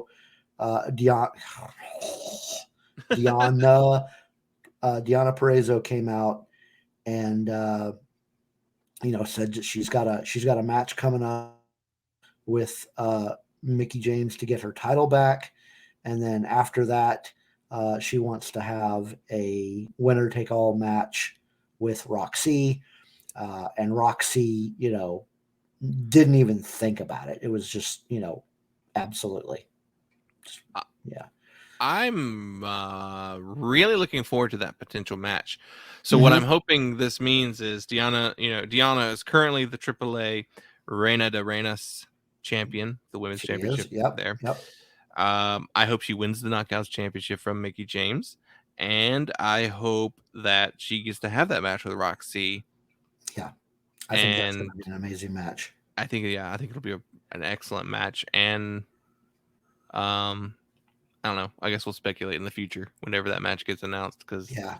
I'd love to see Roxy be the winner take all, but also it kind of makes I- sense to have Deanna do it too. So I just really like the idea of seeing her work more, because Yeah. she's done some really good stuff this year, and she's been fun to watch. Just based off of the few things that I've seen her do. But yeah, it's definitely somebody you want to see continue, and that match with Diana is going to be pretty. If it happens, it's going to be a pretty great match. Yeah. That brings us to the 8-man tag match. Yeah. This was Violence Unlimited. Unlimited, I believe, is what it is. Yeah. That is Brody King, Homicide, and Tony Deppen, and Rocky Romero against EC3 and the Foundation, which is Tracy Williams, Taylor Rust, and Eli Isom? I'm not sure. The match itself is fine. Yeah, it was fine. I was gonna say it didn't really hold my attention. I think Brody King looked great in the match, and like I mentioned earlier, like I hope he's tag teaming with Aleister Black in PWG currently, and I hope that just translates to an AEW. We need to get this House of Black going. Yeah, he was fine. What I remember seeing of him, Rocky Romero didn't seem to have a whole lot of work going on in this match. Yeah. But I don't think he was meant to. But yeah, I don't.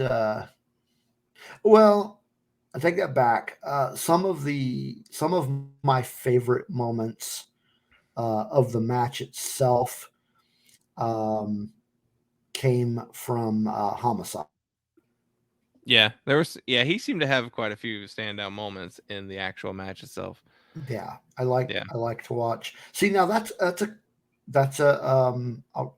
character that really I didn't know a whole lot about until like the last couple of years.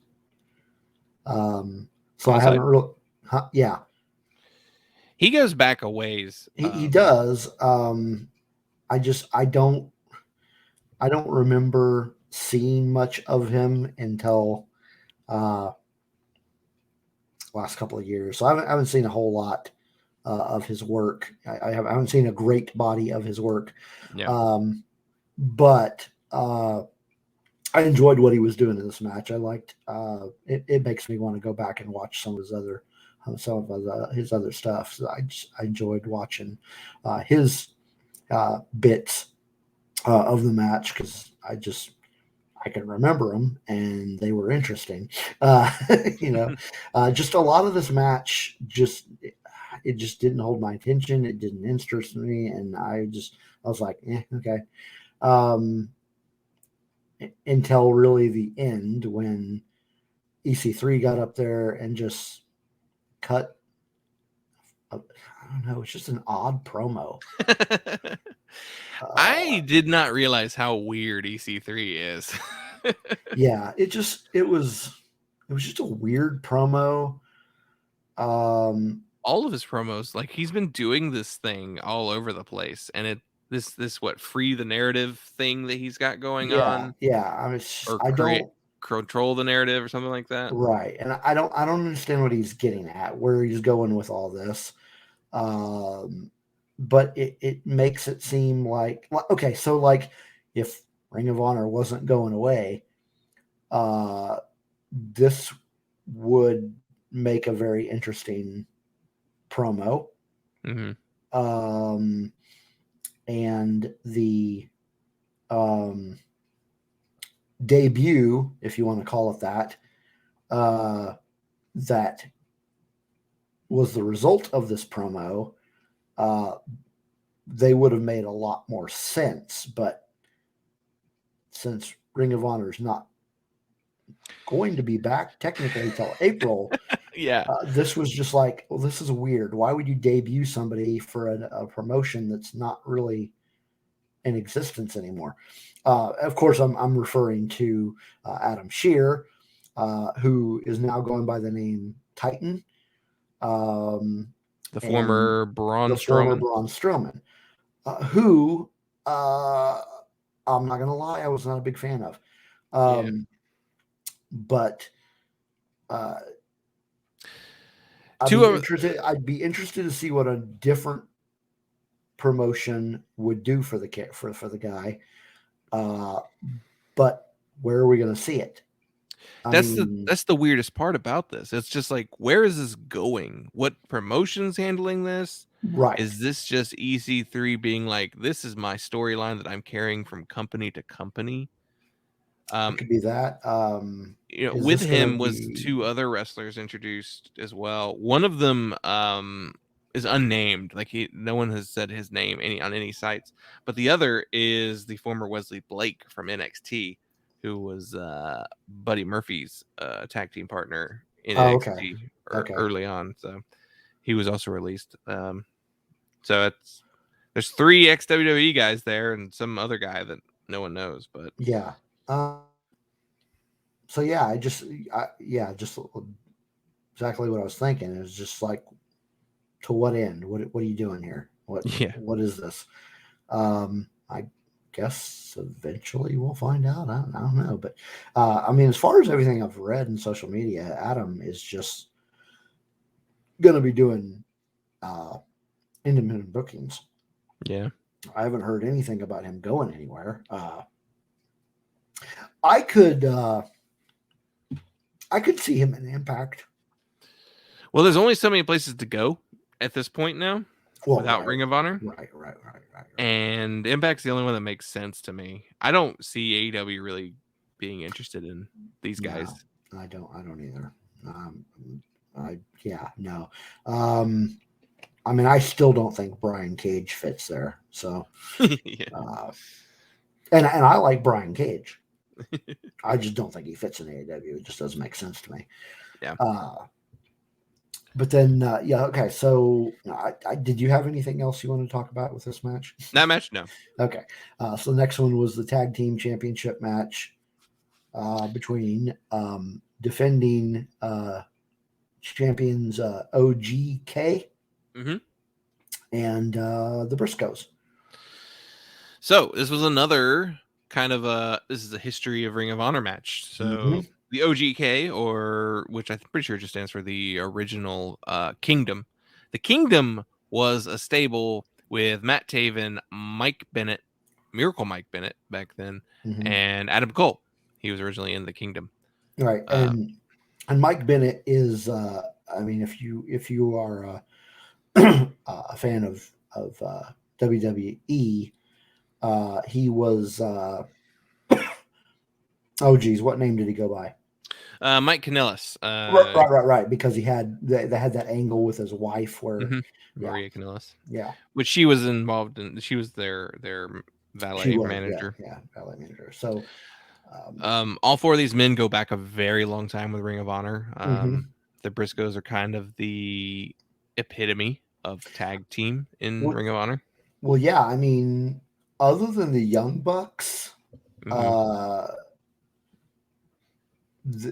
Briscoes were and have been, the tag team in Ring of Honor. I mean, Jay was even world champion at one point. Oh, really? Yeah, Jay Briscoe was. See, I didn't even know they did singles, but yeah. So it was a good match. I think a lot of people viewed it as the best match on the card, and it was good. I'd say it's in the top 3 for sure. I've never been a big Matt Taven fan, so that's kind of always been a little bit of a down. Yeah. It was fine. Yeah. I mean, it was a Briscoe match. I think they did a really good job. I wasn't all that interested in the the reigning champions. Yeah. But they're no longer the champions. It's went back to the Briscoes. But Yeah. I would not say this was my favorite match of the night Mine either. either. What is exciting though is what happened after the match. Yeah.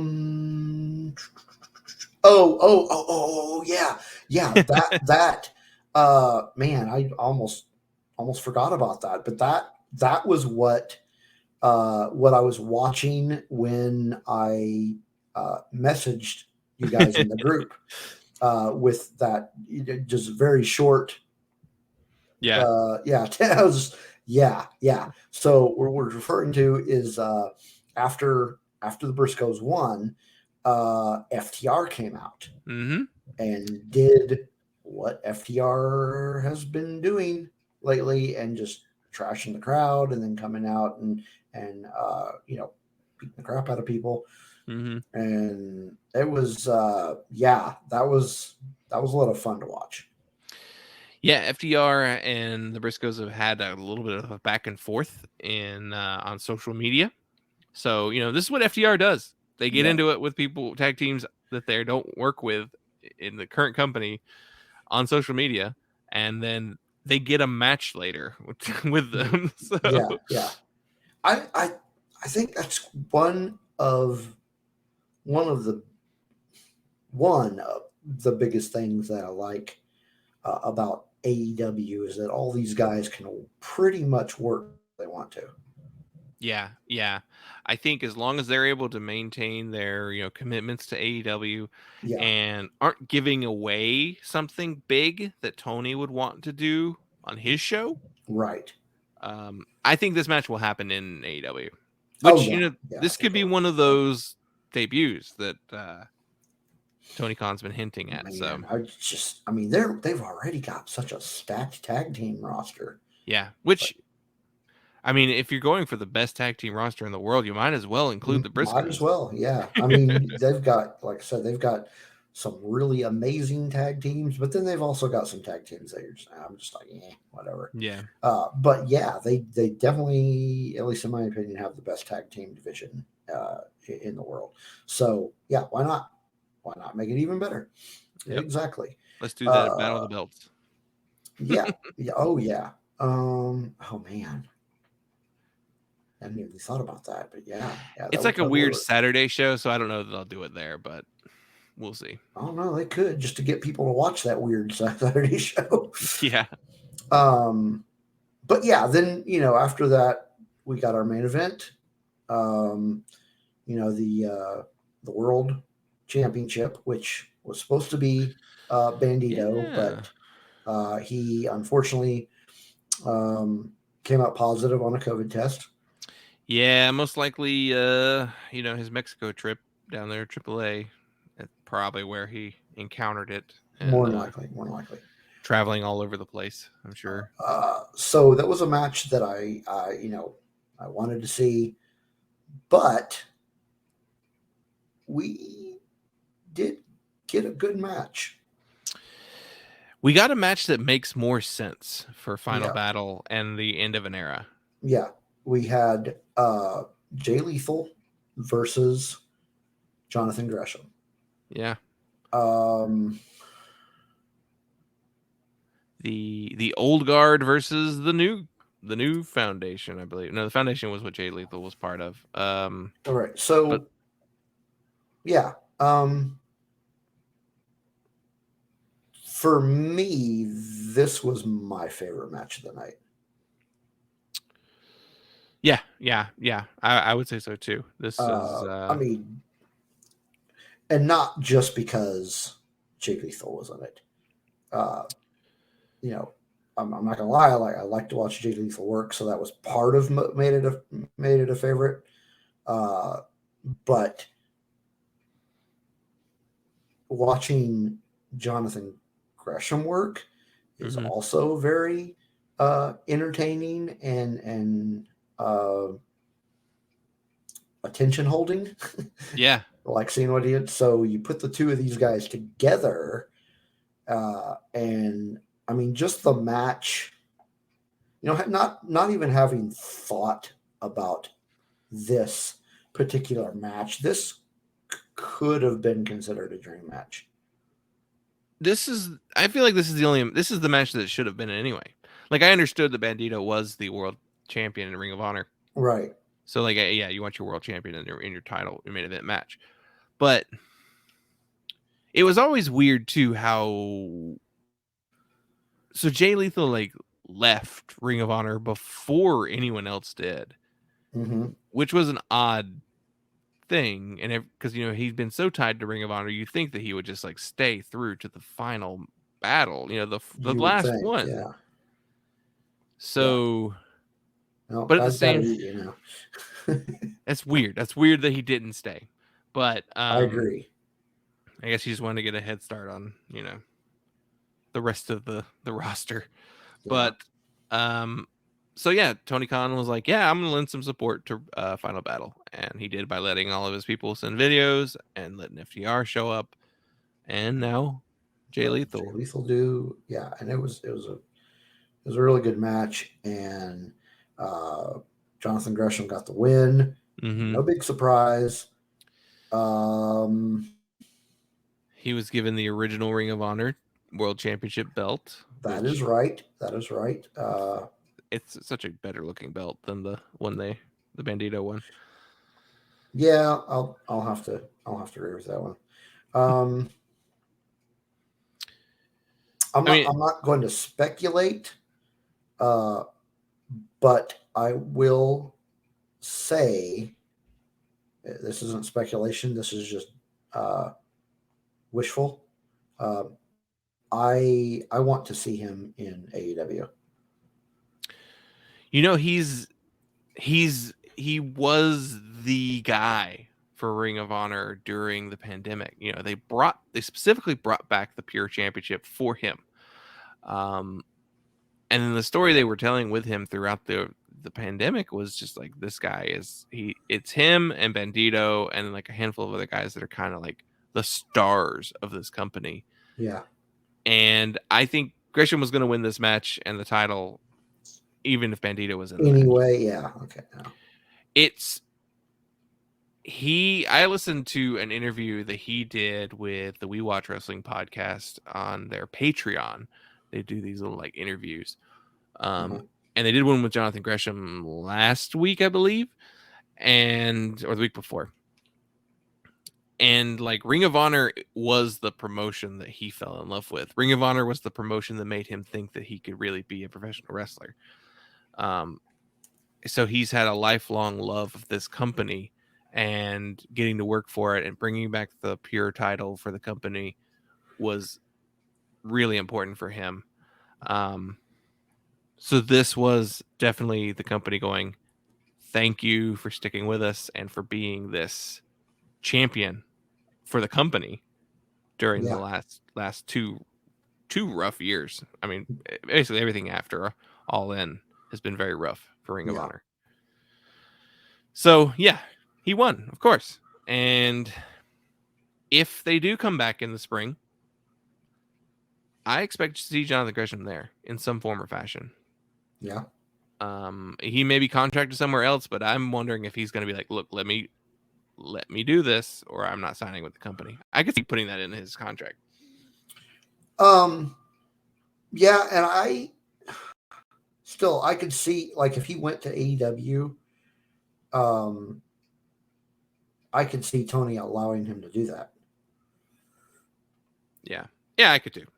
I couldn't see that happening with Impact. I think he is associated with the dojo, the New Japan dojo. Okay. So, and we all know the New Japan has a connection to, I mean, honestly, Gresham he's got connections with GCW. His wife is Jordan Grace. She's an Impact. That's his. Okay. I didn't know that was his wife. Yeah. These are all companies like Impact, GCW, and AEW are and New Japan all have these kind of like connections. So he'll probably bounce around. I could see if he doesn't outright sign with one, I think he'll bounce around. Yeah, maybe he'll be kind of like, well, you know how like Matt Cardona kind of bounces around. Yeah, he's another guy. He could be one of those kind of guys. Yeah. So overall, I would say the Final Battle wasn't the best wrestling show I've ever seen, but it was a good show. It was a good show, and I think it was the best way they could have ended it if this is the end. If it is, yeah. I would have maybe liked to have seen a few more names from the history, like Christopher Daniels probably should have been there. I don't know. Yeah, they made some odd choices in like who was there and right, and not as many references to their history as I expected. But yeah, who knows what was going on there as far as. Well, they also still have a Christmas show too, don't they? I mean, they have they tape TV. Like they have like matches they're going to be airing on television throughout the rest of the year. And the beginning of the year, I don't know what it'll be. It'll probably just be them dipping into their library, which they have a lot of footage in there. Yeah. And then we'll see. Yeah. They keep saying that they're coming back, and they have a venue booked. So we'll see what happens for the future of Ring of Honor. Yeah. I hope it exists in some form or fashion. Yeah. I don't want it to go away. I don't want another name in the industry to go away. But yeah, especially a name like that. Yeah, promotion like that. But, well, that is it for Final Battle. Close things out with our top 5, which we actually didn't even talk about at the beginning of the show and what it was. We're continuing our how did we define it? We just said best wrestlers of 2021 that we did last time, and last time was the men, and this week we're doing the females, and these are not necessarily our favorites, but wrestlers who we think had a good year. Yeah. Maybe not even the best year, just a good year that stood out. Yeah, that stood out better than, these are 5 female wrestlers that we thought had a good year that stood out. Yeah. Yeah. Do you want to start or you want me to start? Sure, I'll start. Okay. So, I'll start with a name that I was introduced to this year, and I'm going to go with Willow Nightingale. Okay. I was introduced to her through MLW. It's the first time I ever saw a match that she had done. I'd heard her name for a long time, and I know she's wrestled in my area, which I have unfortunately not seen her in person. And then like this match in Ring of Honor was probably her biggest spotlight this year. She was involved in the Ring of Honor throughout the year. Mm-hmm. She was part of that new wave that was like rebuilding the Ring of Honor. Yeah. Women's division. She was featured heavily in the Empower special. I think she did part of an Impact special, one of those all women shows that they were doing too. Yeah. So she's just been a really strong figure in women's wrestling in the United States this year. And I just think she just had a really good year. And she's one of those names that I think is going to continue to show up. And we'll see her in more places. All right. So my number 5, it may surprise you that this wrestler is even on a list of mine.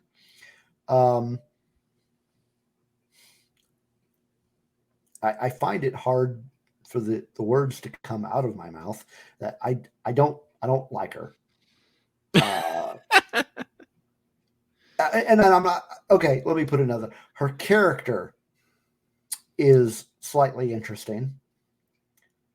I don't think she puts on good matches, and I'm more than willing to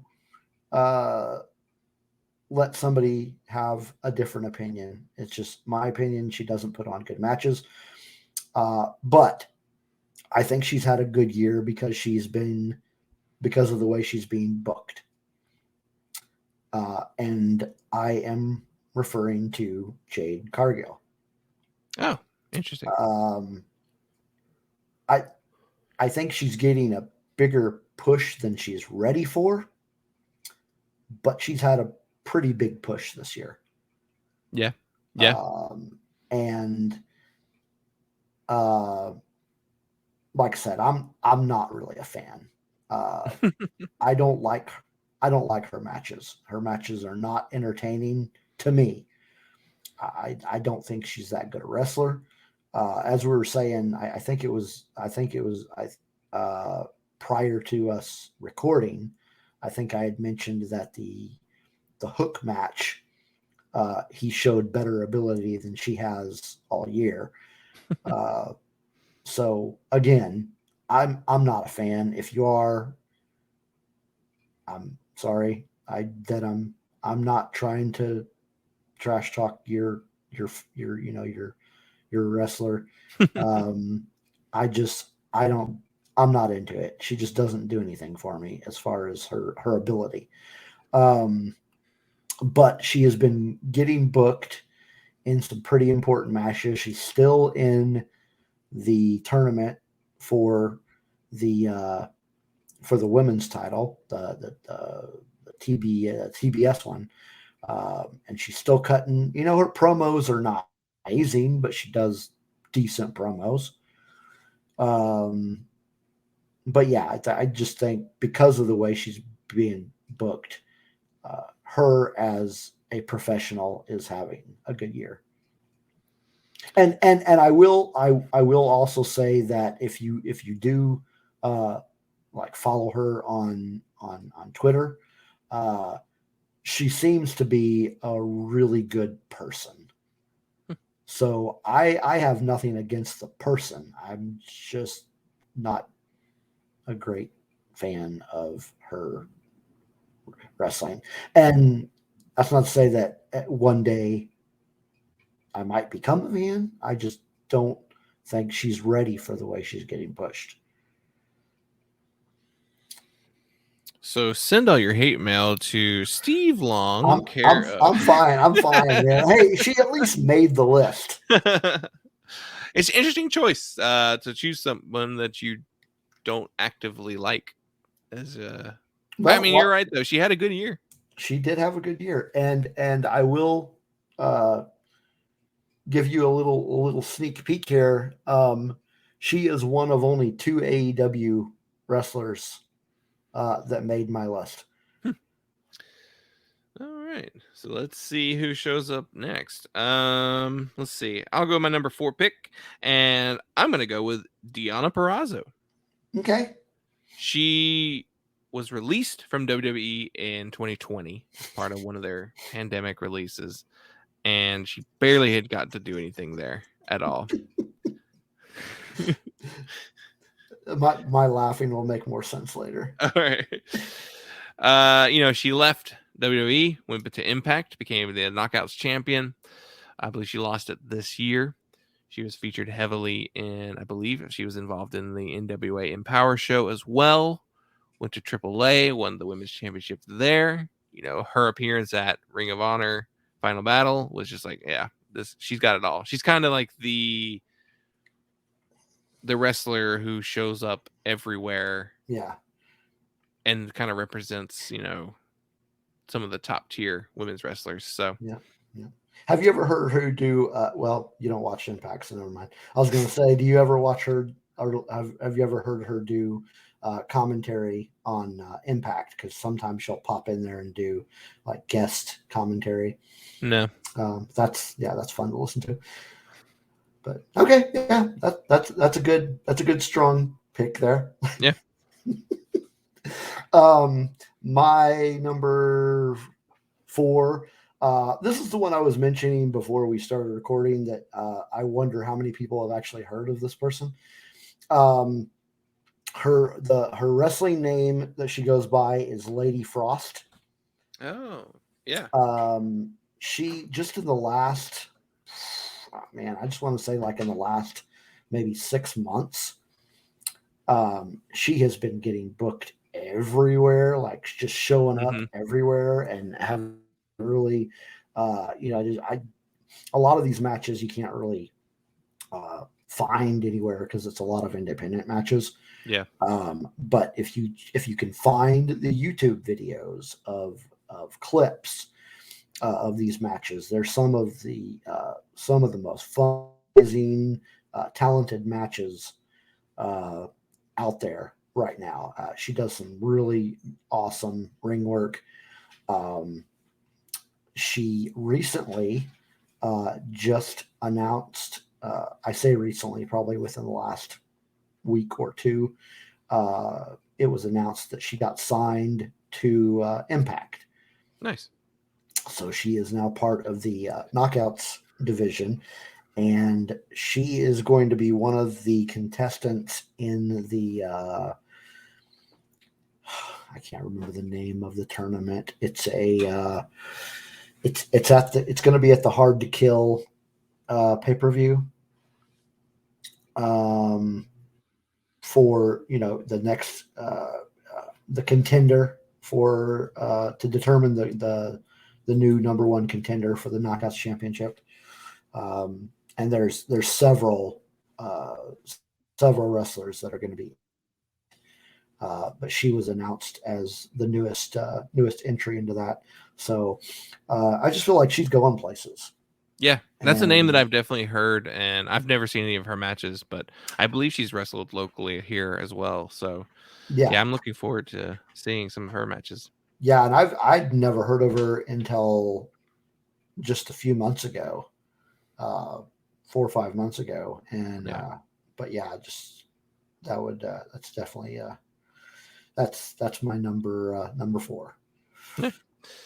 All right, my number 3 is someone who didn't do much for most of the year, but she made quite a big splash at All Out, and that is Ruby Soho. Okay. Yeah. She has, honestly, I think since leaving the WWE, she has had her best year ever. I would agree with that. Yeah. I mean, like I was a fan of her in NXT and in the WWE, but of course, nobody's used right there. Yeah. And I'd seen her when she was still Heidi Lovelace. I saw her at Fest Wrestling. Oh, and right. She like hooked me then. So, yeah. I hope she is the TBS Women's Champion, the first TBS Women's Champion, because I think she would make a good counter to Britt Baker. Yeah, I would agree with that. I'd like to see her win the tournament, and I would agree that that she's had a much better year since September than probably the last 2 years that she spent in the other promotion. My number 3 is my other AEW entry, but it's not Ruby. It's actually Britt Baker.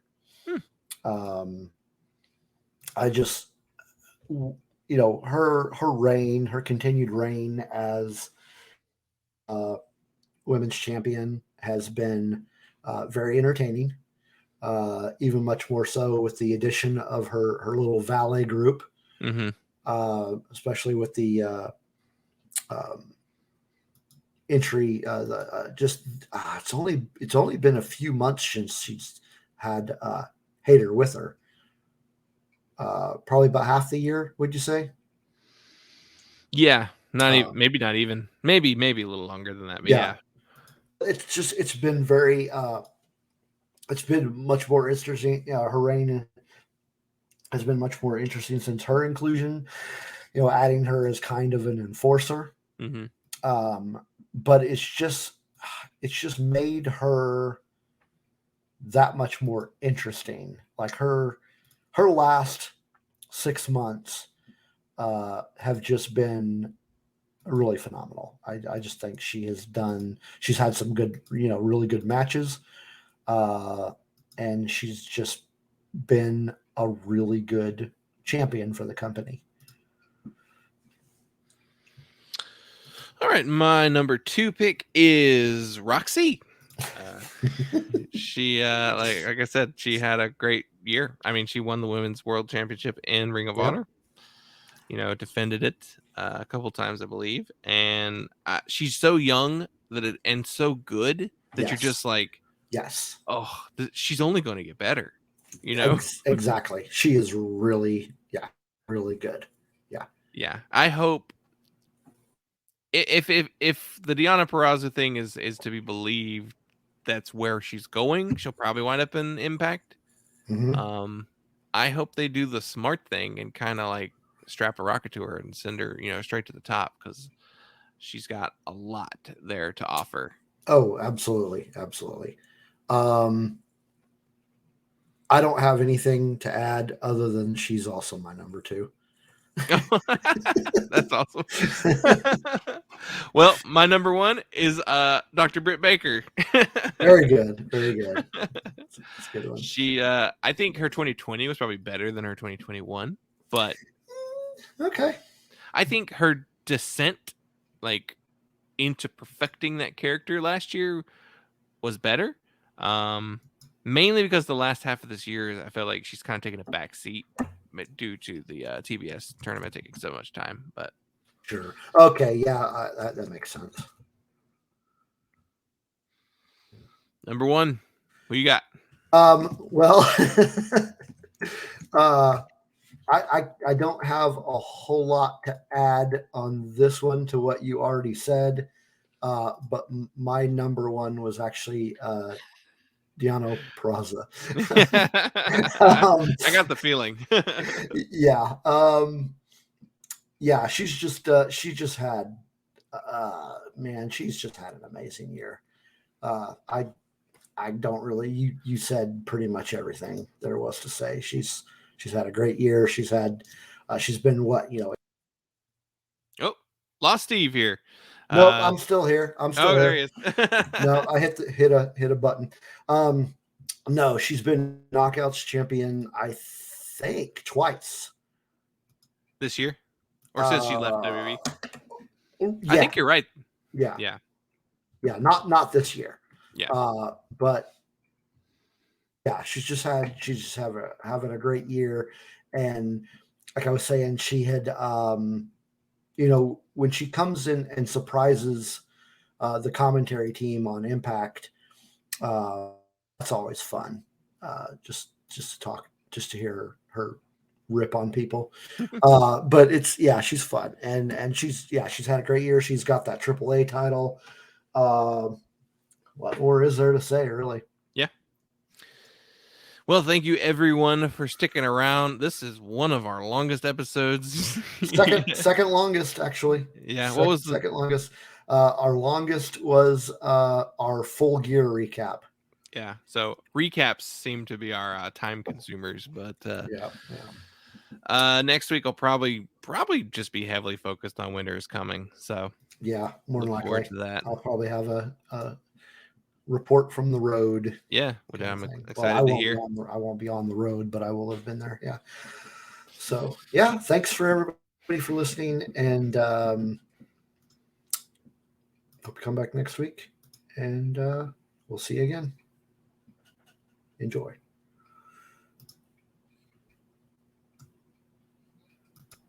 Goodbye and good